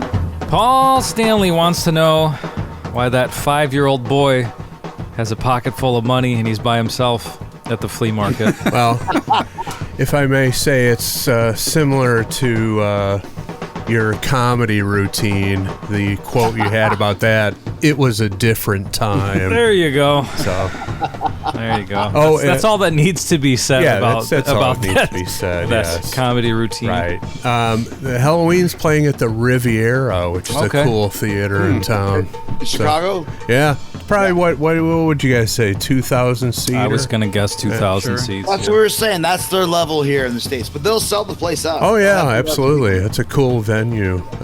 I've seen a lot of great shows there, so might be worth checking out. Remember, I was at that place when I was a teenager, and I had a really bad toothache. And you don't forget those moments when you're somewhere and you have a horrible toothache and you can't enjoy yourself. That was happening. Who were you seeing?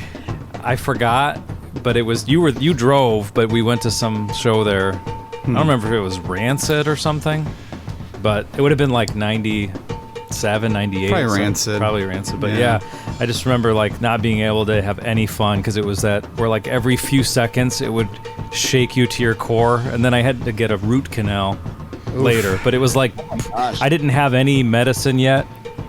And I hadn't had. Well, I mean, like I was going. I didn't have a prescription yet. What parents did you have? Well, they let me just walk around with money, and I didn't know how to. I didn't have insurance. So you walk around with money in your pocket and didn't tell you what fucking pharmacy to spend it at to get your fucking medicine. Yeah. Yeah. No, it was like Andy and Nick Marathon Man Jones. That's an obscure movie trivia for you. Okay. Paul Stanley really wants to know if Helloween by Helloween is a rock and roll boner classic as voted by the 4 rock and roll boners here today. You know the rules. It has to be unanimous. Let's think about this. My vote's in. My vote is in. I'm in. My vote's in. Boop.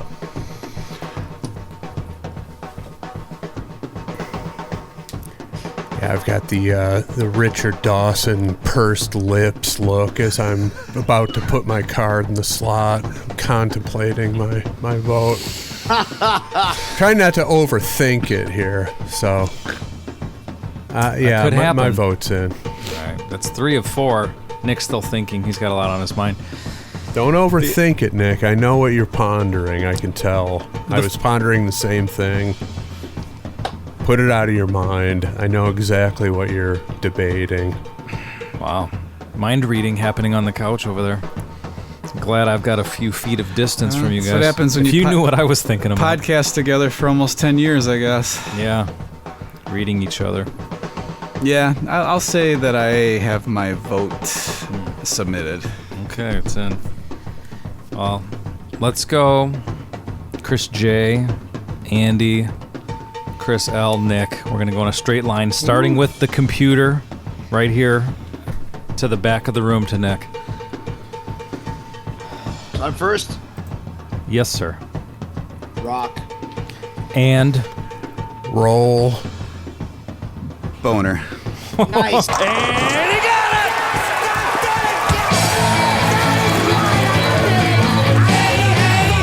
It's a rockin' the ball, Are you kidding me? Who do you think you are? I am. Get it right. There's a little hesitation there, and I wasn't sure what was happening. That was a little theater. Oh, okay. Well, thanks for theater, but let me say this: if you would have not gone with it, I would have. Well, it's not my show, but I would have accepted it because of the edit. But because you guys all went with it, anybody that's listening, if you liked it, please go listen to the unedited version, and you'll understand why this song is one of the great heavy metal classics from that era. Because it really does tell a really cool, amazing story about, the Big Pumpkin and Helloween saving the world, and it's really fucking well. And that's what I was pondering, and I was, and now that Nick has revealed that his whole shtick was theater, that it's all, well, it's all out the window there. But I was contemplating whether or not to vote it up or down based on the fact, well, the edited video's not up to snuff and blah blah blah. But then, hearing you guys talk about it and with the reverence and also understanding where it sits in this legitimate genre of music in terms of being a classic of the genre. I took you guys' word for it and gave it the recognition it deserves. Mysterious Chris L. This song is so loved by fans and critically revered that when Helloween did the reunion tour, Pumpkins United is what they call it, with the 7 guys, they opened the fucking tour, and the song they opened every show with Helloween. This was the opening song of the tour with the reunion. That's an ambitious way to start a show, man. Right, but it's into also like for Helloween fans, like it's the perfect way to open the show. It's great. It's the only way to open the show. It's the best way to open the show. Yeah, it's great. And you just think like, we'll save the 13-minute one once we're warmed up a little bit. No, right up. We're gonna open it. We're gonna open it right in your face. And the chorus is, it's Halloween. It's like it's basically they're saying it's Halloween. It's welcome to the show. Yeah. You could sing this sentiment. In June, and people know what you're getting at. Yeah, but they're headlining every fucking festival that they played because it was such a big deal to have them back together again, even though they never broke up. But to have the other guys come back. Yeah, this would be the equivalent of Kiss since you guys started as a Kiss podcast. I think it's official that it's a we at this point. It's a we. Okay, you can say that. This would be like if we went to a Kiss show, and it's Paul, Gene, Eric, Tommy, Bruce Kulick, and frickin' Vinnie Vincent. Are those the only survivors? And Peter Criss. Everyone's back. Yep. Everyone's back. Anyone that was ever in Helloween is back if they're alive. That is very cool. And you'd be like, this is fucking crazy, except for there's not 2 drummers and it's 3 singers. Yeah. And it's just, wow. And that's really what some Kiss fans have been lobbying for years now. That the end of the road should be that. But the difference is not each guy in Helloween's character. I think that's always hard. An issue with Kiss. I'm telling you, you can't have 2 spacemen and 2 catmen. That's the main. You could, but Ace won't do it. That's the main hang up, and you can have Bruce, who's not a character at all, just up there in street clothes. It's going to look ridiculous if they try it. That's the problem. But if there was a way you could do it, where it's Paul on vocals, Gene on vocals and bass, Tommy, Vinny, Bruce on guitar. Don't forget Ace. Eric, you leave Ace out. What's that? You're leaving Ace out. He's still alive. But I said that. No, you said Tommy, Bruce, Vinny, and Ace. Yeah. Holy shit! So you'd have 4 guitar players, 5 if you include Paul. Yeah. And Gene on bass and Eric and Peter on drums. It's like, how would that even work? Yeah, the only way it'd be like the Allman Brothers version of Kiss, right? 2 drummers and 90 guitar players. Yeah, the only way to make it work. It makes it work, which is admirable. So that's why I think that's why it's so huge. Is you have 3 singers, but one of those singers is also a guitar player. So you have 3 singers, 3 guitar players, a bass player, and a drummer. It's pretty cool. It is cool. Yeah, it works. It would have to be like the Unplugged that they did, that same format where they do the majority of the show with their masked or masked. I would say with their 4 guys in makeup, and then they could do we're gonna bring out some members of the family and do like a song or 2. That's the only way to make it work. But like Ace's big problem is that he refuses to be playing on stage with a spaceman. So would Ace come out with no makeup? I'd say Ace comes out with no makeup. Tommy could sit out, but you have to have someone who actually knows the material playing. Well, there you go. And then you got fucking Vinny who wants to play in a tank and warm up for 47 minutes. Yeah. And play with a drum machine. So that'll never happen. The coolest cat in that whole system is Bruce Kulick. Well, sure. Mm-hmm. Bruce would do whatever he wants. No question about it. Right? Yeah. Well, do you have time for a Yardo questions? I do. All right. Well, then let's take a quick commercial break. And we'll be right back with Nick's favorite part of the show, the Yardo questions. I don't get yards of questions, motherfucker. I give them. Swing away. Yes, Chief. How was the cake, by the way? Cake is a delight. It's gone. So. Yeah, now I had a little bit of it before. Did it kind of taste like a Twinkie to you guys? It had a little bit. Maybe. It had Okay. a delicate weight to it. Okay. It's a little more of a chocolate quotient in the cake versus a Twinkie. Quotient. Can I just say I feel bad I don't have a costume, so I'm going to pull an Adam Sandler on Saturday Night Live. All right. I'm crazy water bottle head. I got a water bottle on my head. Give me some candy. Isn't it funny that anything he did destroyed the audience back then? Oh yeah. Even that? Destroyed, like, in a fun, they loved it. Yeah. Oh yeah. Like it just went down like huge every single time. And this is something Chris L would say, but because he's here, I'm influenced by him. He tapped into the cultural zeitgeist Yeah. of what was going on at the time and always fucking nailed it, right? Every time. Our buddy Tommy Lombardozzi sent me some Opera Man clips the other day. I forgot how funny. I was like, I Great. thought, dude, they're really funny now still. I was like, oh, I just kind of remember it as being silly with him making that like that face where he sticks his bottom lip out and does the Right. thing with the hanky. But the material was really funny. Now, who was And the? also, dude, just the concept of who thinks of opera. Man. Yeah, right. Who was You're his like dad? an early 20s fucking stoner, and you're doing opera man. Someone came on and was Opera Man's dad. And I think you're don't gonna have remember to- it, but it was the funniest part, in my opinion, of all the Opera Man sketches. It was where- someone weird like Mick Jagger It was- or something. it's It was somebody, like some and- fucking guy you wouldn't expect. So he's like to his dad, and then he introduces his dad to. He sings Kevin Nealon, and Kevin Nealon's just sitting there like shuffling papers, like what's going on. For some reason, that to me is just the funniest moment in Opera Man history. Is when he decides he needs to introduce Kevin Nealon to his dad. Oh, I see Opera Man and his brother. Oh, maybe brother then. Somebody. There Actually, here's a random for you guys. I'm going to show this to you. If I still have it, I might not. I'm not going to say anything.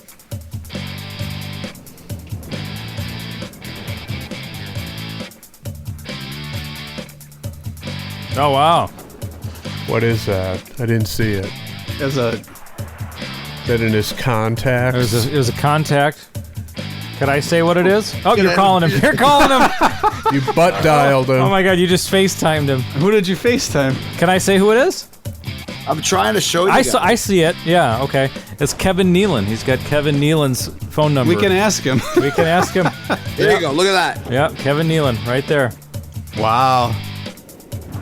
That's a random. He's going to go, fucking Jericho just fucking called me, I mean, man. did you do his YouTube show or something? No, no. Okay, this is a great story. This is not a Yard of Question story.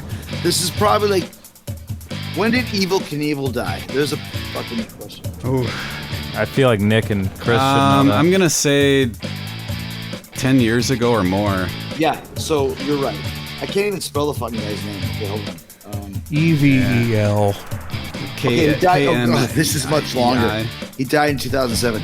I did a radio show probably 2006.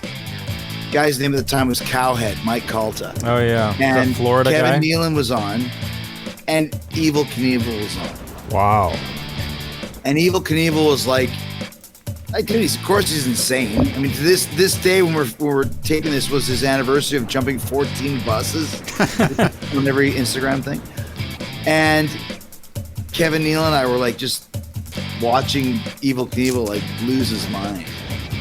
And that bonded us. And we exchanged numbers and we stayed in contact for it. And it like I will still text him once in a while. Like when you were watching Chris Farley and fucking Patrick Swayze do the Chippendale dance off. Yeah.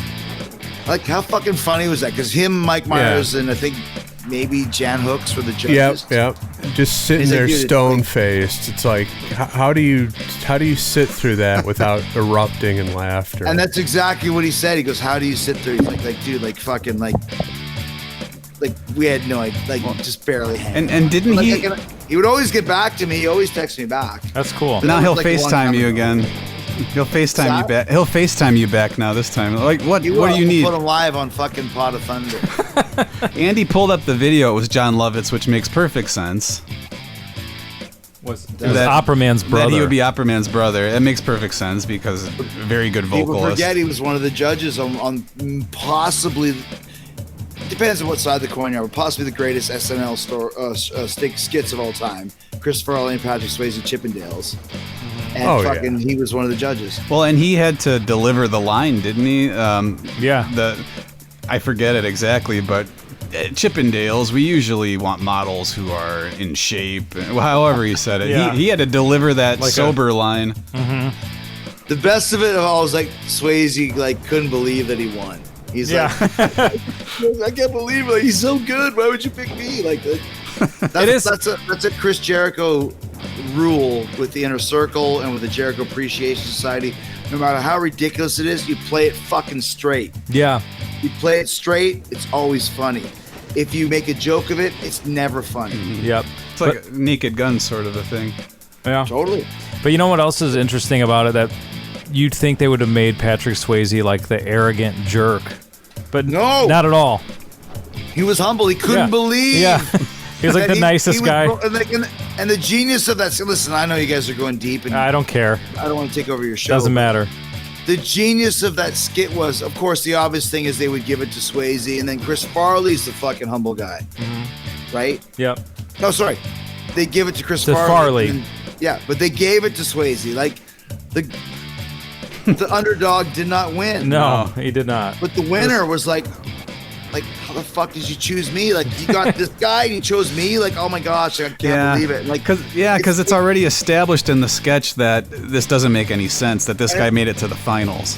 But it's also got a heart to it, and that's why it works. It's funny, but it's also, you feel sad for Chris that he didn't win, and you feel good for Swayze that he's can't believe, it really fucking has like a soul to it. Yeah. You know? And it's like, and we're getting deep into SNL fucking rhetoric here, but that's why the best Saturday Night Live skits work, is because there's a heart to it.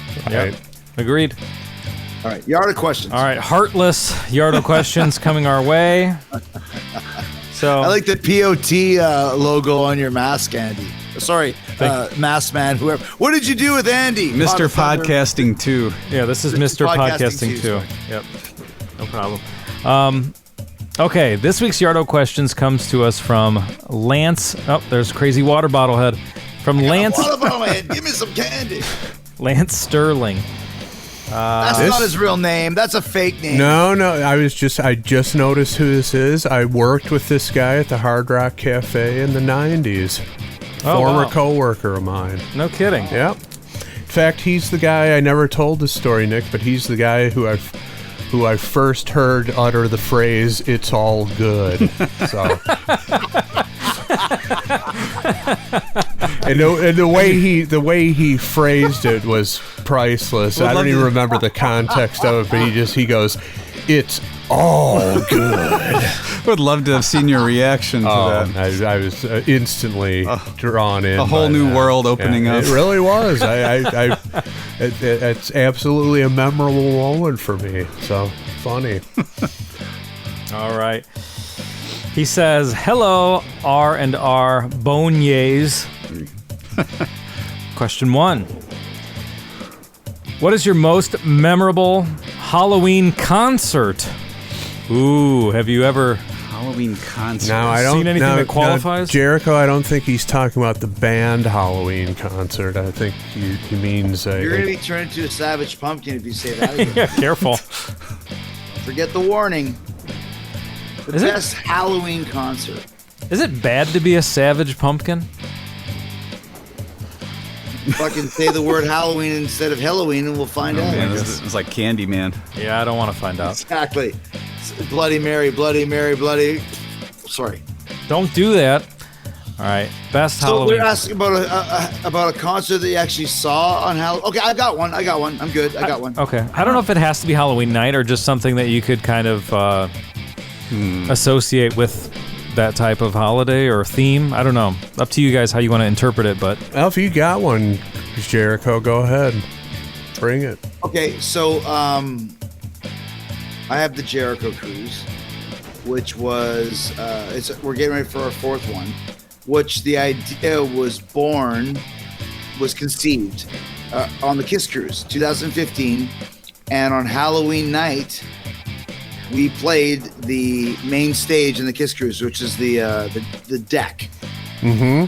Problem was, when we played the deck on the Kiss Cruise, fucking Kiss was playing in the theater downstairs At the same time. at the same time. And they said, it's okay, like, you know, there's 2,000 people in the cruise, only 700 people can fit in the downstairs. So there's still 1,000 people, 1,300 people that are looking for something to do. What they did not tell us is that there's screens everywhere that are playing the Kiss concert on the Kiss Cruise on fucking Halloween. I wore Paul Stanley Bandit makeup. If you guys are hip with that. Yep. Yeah, Which of course. on the Kiss Cruise is cool. And we literally played in front of about 100 people. But Wow. the fucking Bandit costume was killer. So that was like a great Halloween moment and a terrible Halloween moment. But still, like, fuck, man, this is the Kiss Cruise. What are you going to do, right? Yeah. Did Paul Stanley comment on your use of the Bandit makeup? Did you get any sort of feedback on that? You don't have to say if you don't want to. I think you know what the answer to that is. The only feedback I ever got from Paul was when we played the main stage another time. He said, I saw you guys on the main stage. No, That was it? No adjective That after was that. literally it. And listen, I'm a pro. I went, right on, man. And we kind of had a mental standoff, like, You're gonna say something else, or is that it? that was legit. He literally said, I saw you guys on the main stage. And then just stared at you. Yeah, what do you do? Say to that. This guy is like my best / worst friend ever. Yeah. Same guy that when we had after he sent me the painting, and I think it was a Mother's Day, maybe 4 or 5 years ago, we had a family painting session, and I painted a landscape, and you guys were there, of my backyard and the lake, and like, listen, is it fucking Van Gogh? No. Is it? It's pretty good. Like I sent it to Paul. He goes, typical mistake of novice painters. Trying to put too much detail into the piece. Next time, use less detail. Fuck off, dude. If he had a fucking wrestling match, and I'd be like, dude, that's really great for the first one. Yeah, Be exactly. like, what are you doing? Listen, this was all washed away when he invited me to his birthday party. We had a great time, but Yeah. this is what you're dealing with when you're friends with him. Not easy, Chris L. It's not easy being you, is it? So what are your guys' Halloween? You got one, Nick? So, I mean, I don't remember seeing a show on Halloween, but I mean, a few bands that I have seen that it's Halloween no matter what time of year you go see them. All 3 bands we've covered on this podcast, Kiss, of course, being one of them. Like, you know, it's almost the ultimate. Then it's split with them and Alice Cooper. Yeah. There's nothing more Halloween than an Alice Cooper show, really. Yeah. And a band that we covered a couple weeks ago, the Aquabats. Ooh, yeah. Same kind of thing. But really, and this is going to be one of those things where it's like, well, who cares besides me and Andy and Chris probably. But probably my favorite show that I was part of a band in was at Chris's Cafe right around Halloween. Band Andy and I were in, did a Halloween show, and a lot of times when we would plan special stuff, it would kind of come off but fall on its face because there wasn't as much rehearsal. This one, we did like this Halloween medley at the beginning. We did like 5 songs. It went off like really well. Our singer handed out candy while we played the theme music from The Great Pumpkin, the Charlie Brown, like the jazzy kind of waltzy song. We played that while it was like the ultimate me show. It was like it's like, I would like to see this. Maybe we could do it. And it actually went off. It worked. So, yeah. So that, like, you know, probably less than 100 people saw it, but it was so much fun. Yeah. You know, it's And I funny, loved it. Nick, you brought that up. That's why I was looking for the song that we covered today, because I was looking for ideas for Halloween songs to put into the medley that we did. So there you go. So we're going to do this one? Well, I was just like getting all the ideas together and seeing what would work, but I was like, yeah, this isn't this is cool, but we can't do this. We can't pull this off, but it's cool. But yeah, there you go. Fun. L. I can't really think of any shows that I saw in the proximity of Halloween that are jumping out at me. Hate to be a lame-o, but I don't think I have an answer Pretty for lame. this one. Make something up. Yeah, just lie. Make something up. It's a ritual sacrifice at a fucking Sabbath Born Again show. Ian Gillan led me outside, sliced my wrist, and used my blood to fucking defile the virgins. Next question. Well, I guess if you're talking about maybe the Halloween theme, whereas like members of the band are all in costume, yeah. I would say that seeing Dred Zeppelin back in the day at the Latin Quarter in Detroit was fucking awesome. I'll accept that. That's a good one. Tortelvis and everybody else in their get-ups and were you into them at all, Jericho? Dred Zeppelin? Do you hear any of their stuff? So Dred Zeppelin started around the same time as Gwar did, and I kind of thought, oh, this is kind of a whole new trend of like weird cover band things. But I saw Dred Zeppelin once. It was pretty good. The idea was obviously it was Zeppelin combined with reggae. Elvis impersonator and a reggae feel to it, and it's very off kilter. Involved in the Dred Zeppelin? What's that? Was Elvis? Yeah, the singer Tortelvis was a big fat Elvis impersonator, and what is that? What does tortel mean? I don't know. It's like a torta, like a fucking He dressed like a big sandwich. Yeah, big Mexican sandwich with pompadour. Yeah, but all the guys in the band were in some manner of costume, and but it was clever how they mashed up songs and the guitar players had the Jimmy Page tones nailed, so highly entertaining. Why did you say Gwar is a cover band? What? You said Gwar is a cover band. No. I was saying that. I misrepresented that. Like a gimmick band. Gimmick band would be better. Like gotcha. Dred Zeppelin came out at the same time as Gwar did, which is kind of like a joke, like a gimmick band. Okay. I gotcha. Yeah. So now, does a lot of that come from SOD? Because that's who I think of as. I mean, I'm sure there were people before them, but that's. I don't know if there was, dude. That was pretty early on, pretty cool shit. Yeah. FPD. Yeah. I was listening to that the other day, like milk. Yeah. I want some milk. My coffee's not the same. I want some milk. My mother will pay. Yeah. You're gonna fucking kill your mom because you don't have fucking milk in the fridge? That's pretty extreme. We did an episode on that song, didn't we? Yeah, we did. Did you do milk? Yeah, we have a milk episode. For sure. Yep. All right, question 2. Have you ever egged and or TP'd someone's house? Big tradition, I guess you could say, around this time of year. Trick or treat, maybe a trick. So, I haven't, but that's a good boy, Nick. I was the crow for Halloween this particular year, so I had like the boots, like the 90s sort of, I don't know what brand, like Doc Martens, maybe? No, I don't know, whatever they were. Some kind of black but heavy boot. I had the black heavy boots on, and we were at the end of our block, and I saw toilet paper going up into the air by our house. Oh. So I ran. It ended up being people I went to school with, so I was like, okay, like big deal. But I thought, okay, I'm gonna show them. They had a van, and I had like, just jokingly, put the guy in a headlock, not a headlock, a full Nelson, and then kind of chased him back to the van. And Jeez, I thought, Nick. It was on fun. Nick Texas Cloverleafs the guy on the sidewalk. It was in fun. And I grabbed the toilet paper roll. I thought, okay, when they open the sliding door in the van, I'm going to whip it into the van as they drive off. So I'm running, and at the end of our block, there was it was gravel, like pretty heavy stone.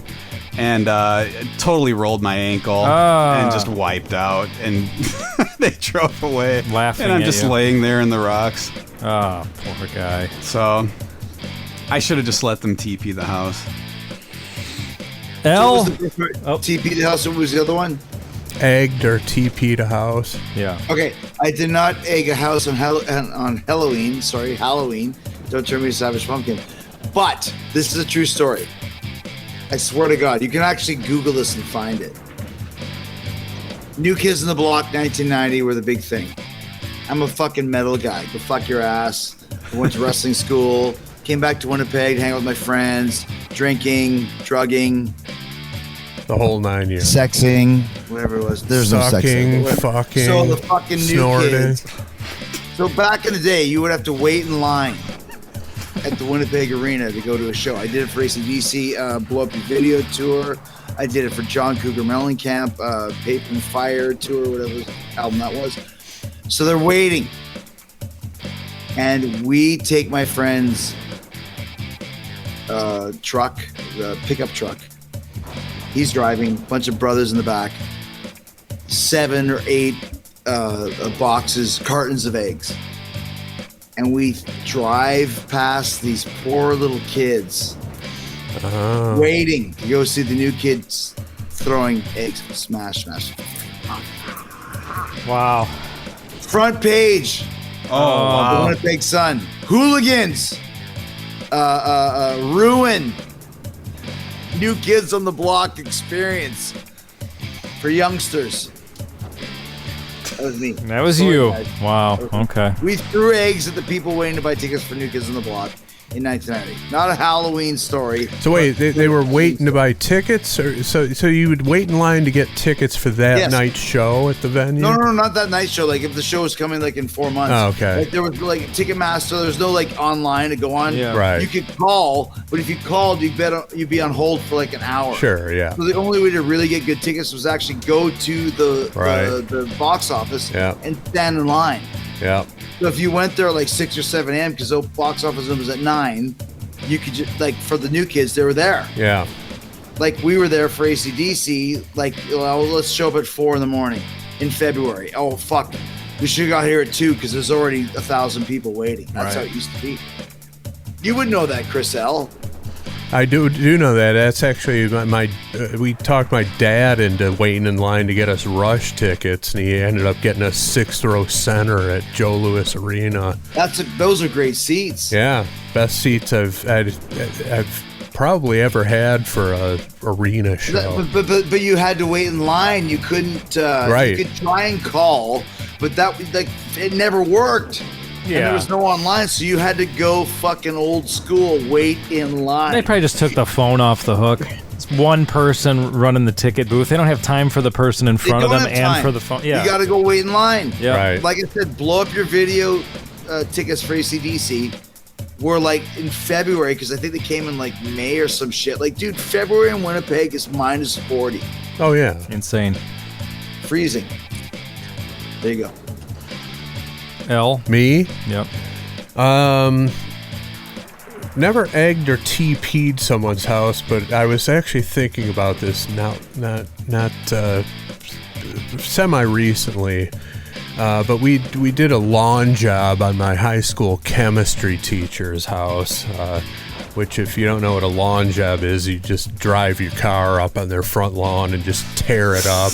Wow. Just do fishtails right there in the front yard because everybody hated this guy. His trademark phrase was, and this was chemistry, so, you know, a pain in the ass for just about everybody in class. And, you know, if he would humiliate people in openly in class, like he would ask you a tough question and you'd answer it wrong, and he'd like lean up right in your face and go, "Bull!" He'd fucking yell "bull" at you, like, you know, how many electrons are in ammonia? I don't know, 7. Bull! Right in your face. So I love this guy. So Mr. Banovitz was his name. So a bunch of us went and tore up his front lawn one night and did a deluxe job. Were you yelling "bull" out the window? We probably were. Middle fingers extended, but we really destroyed his lawn. It was a good time. Middle fingers extended. Yeah. Andy, I'm sure Andy did some stuff. Come on now. I remember being with people and not really participating. Like, you hanging out with a bunch of high school kids. I don't know. I mean, I was one of them, but just, you're tagging along. I have no exciting stories about this. I just remember being like, whose house is this? All right, I'm just going to stand over here. I don't know this person. I'm not going to throw an egg at their house or whatever. So that reminds me, there was, I guess, sort of a tradition with our old principal, high school principal, that during, I guess it was homecoming week, the seniors would go and do stuff to her house. And just is that the year when you bonsai mooned her bedroom? And that was the last year it was permitted. No, I remember I worked that night, so I didn't get to tag along with everybody. But we went there, and it was sad. Like me and my buddy went there. We were the only two there, and she was outside cleaning. Oh, yeah. Because they put dog food all over everything, and it was just nasty. Can I just say something? I don't mean to interrupt your story, but this. Did you say earlier, Nick, that you said this bass line is like nobody weird like me? Andy said that, yeah. That was a great line. You just said something that reminded me of nobody weird like me. That's right. Thank you. All right, last question. I got one more. Oh, that's it. There's one more. There's one more. Okay, never mind. No, there's 3. I don't know what I'm talking about. I was thinking someone else had to go on that one. But all right, question 3. What is your hometown haunted place or legendary weirdo? Thanks for making our Mondays worthwhile. Thanks, Lance. Thank you, Lance. Thank you, Lance. Hey, Lance, it's all good. No bull. It's all good. No bull, Lance. No. So where Andy and I grew up, there's not any, okay, I know on TV and movies there's hey, it's the old Mick Adams place or whatever up on the hill. Nobody's lived there for 50 years. It's haunted, whatever. Let's go in it. Yep. Nothing like that by us. But the thing that scared us all the time, we grew up in a neighborhood of old Polish people. And they would sit by their screen doors and watch. And if your wiffle ball went on their grass and you went to go get it, it would be like in a horror movie. You'd hear this old, this old strained voice yelling at you as soon as you got in there. They couldn't wait to yell at you for going on their grass. So that was as close as Andy and I ever got, just being terrified of these old people who would just sit there and scream at you. Well, didn't we have, this was before I was born, but wasn't there a situation where our family got a dog and the dog got out of the yard the first day we had it, and some neighbor shot its eye out as it ran down the street? Yes. So that's nice. You know what, Andy? It was a different time. Apparently it was. A drunkard could just fire off at neighborhood dogs and it was okay. It was a different time, Andy. Yeah. Bastard. Yeah, so that's all I have. I don't know if Andy has anything, but that's where we grew up. Yeah, no, I was just thinking more of the legendary weirdo. That's what I'm interested in, the legendary weirdo stories of your guys' neighborhoods. I don't know if you have any, but I'm just thinking drunken bums who got into trouble or whatever kind of legendary weirdo. So for us, there was this house when I was about to graduate from high school, and it was right when Seventh Son of a Seventh Son came out by Iron Maiden. You guys, I'm sure you've heard smells take you back to a certain time, and music takes you back to a certain time. So I always say that Seventh Son is my favorite Maiden record because it came out right before I was graduating from high school, and when I hear those songs, it reminds me of graduation in high school and the next step from kid to adult and all that philosophical shit. But the most important thing I remember is there was this fucked up house that we used to go to, and it was kind of an abandoned house, and it was outside of town, and you would go there on weekends. Let's go to the haunted house. I don't know what it was. It was called the haunted house, and you would go to the haunted house and it really was kind of this dilapidated, fucking broken down house. But we would go there and just sit in the dark, and if someone would be able to grab like a case of beer or something, or maybe like a shitty bottle of vodka, whatever. Yeah. And you'd go with the girls that you wanted to make out with, which you never really did. Maybe a couple of guys did, but most of the guys like me just fucking blew it. But Maiden was playing. Moonchild, Infinite Dreams. I can say it. Moonchild, Infinite Dreams, Can't Play With Madness, Seventh Son of the Seventh Son,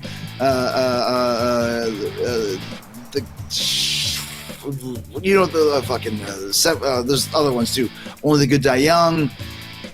There's 8 songs on the record. Like The Prophecy. There's others, but like you would go listen to the record, and drink the fucking illicit alcohol, and try to make out with the chicks. That never worked, but you would be there. Yeah. And it was the haunted house that made it so much scarier. Yeah. Some appeal to that. So you were just in this place. It was abandoned and empty, and you were just hanging out there listening to Maiden? Yes, exactly. Oh. It was abandoned and emptied, and like I don't know why no one ever came, but like somehow somebody, like when you're in high school, like in grade 12 especially, senior. Yep. All the other seniors, like, oh, there's this high school, and that, like, so some guy from another school knew about this place. Yeah.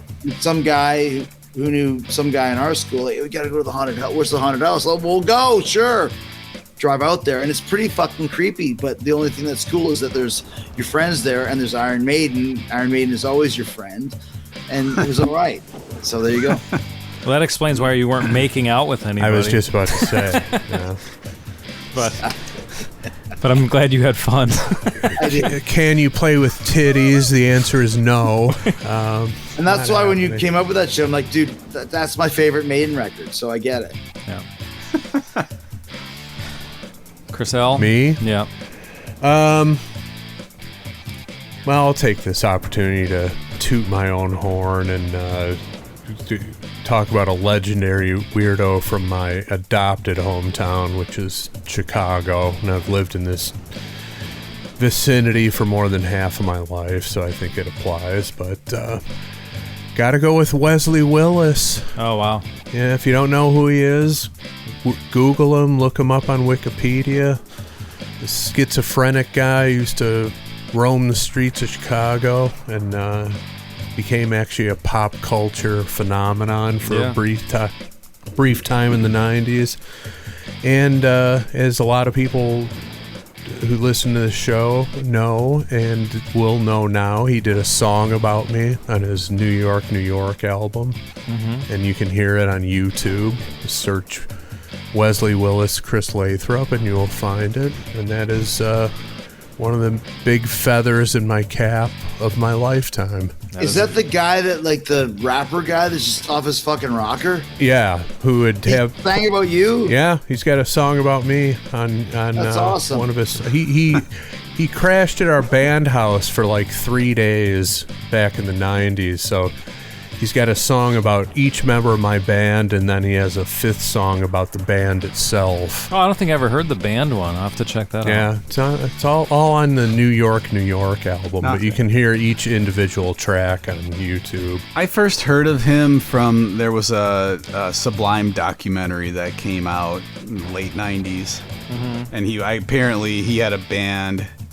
I won't say it was like a Rollins band, but it was like not a conventional singer, and then you had like these hard rock guys playing behind him. It was the Wesley Willis fiasco. Yeah. I remember hearing about that guy. Like he passed away recently, right? It's been a little while, right? Probably been about 10 years now. Oh, but sorry. yeah. Okay, but he was like a rapper guy, whatever. Someone told me I saw he wrote a song with the Mysterious Chris L. Yeah. He's He wasn't really like a rapper though. It was more like It was very avant-garde. Yeah. His main send thing it is to you. he would just get the Casio keyboard, whatever the demo function Every was. song was the same. Casio keyboard, good call. Yeah, and he'd just change the tempo or the key and just bark out lyrics over it. And, he had people headbutt him, I remember. Yeah. He kept having people come up and headbutt him. He would during headbutt the show. people, and the Fiasco played at the Viper Room, and like I said, they were kind of a pop culture phenomenon there for a while. So anybody who knows who he is, and I tell them he has a song about me, they just freak out. They can't believe it. It's funny. So where do you get more street cred from, Mysterious Chris L? The fact that Wesley Willis wrote a song about you, or the fact you hang out with a C-level celebrity like me? Oh, the Wesley Willis, no question about it. You know. And scene. Yeah. Good stuff, guys. Great fucking hanging with you, man. I gotta fuck off. Yeah. Yeah, you It's do. been 2 hours and 10 minutes. Yeah, it's been a while. Longer than Saving Private Ryan, for fuck's sakes. Can you imagine if we did the full version of Halloween? Yeah, we'd be halfway through it. But listen, we got the desired response of the thumbs up, rock and robonia. And by the way, you guys heard the news today that Mick Mars is retired from Motley Crue? Did hear that? Yes. Yeah, I saw that. And God bless him, man. Mick Yeah, why not? fucking put in a day's work. Oh, yeah. And now watch them go further down the fucking toilet because Mick is the coolest guy in Motley. That is true. He It's is the coolest fucking guy. true, man. He is the coolest guy. For sure. He is. But Nicky's the second, but now it's just all fucking corporate shit. is that going to prevent them from doing what they did this year? Well, no, they've got a European tour booked with Def Leppard. So, I mean, Tommy fell down the steps when his limo driver didn't bring his bags to work. outraged that they didn't carry his bags for him. I heard a rumor that they're gonna get John 5. He's in. He's already in. Oh, is he in? Oh, yeah. Okay, well, confirmed. There You you guys go. ever hear that album, Saints of Los Angeles? yeah. John 5 wrote every song on that record with Nicky. That makes Every sense. record, then. every song does John 5. So he's the guy. Whatever. Good for you, man. Yeah. God bless you. Good gig. Yeah, Good gig for a working musician. Yeah. Fuck yeah. I mean, Whatever. yeah, it'd be a good time for him. So People don't care. You know, whatever. What do you mean people don't care? Most people won't know the difference that Mick Oh. Mars isn't there. Yeah. Right. Yeah.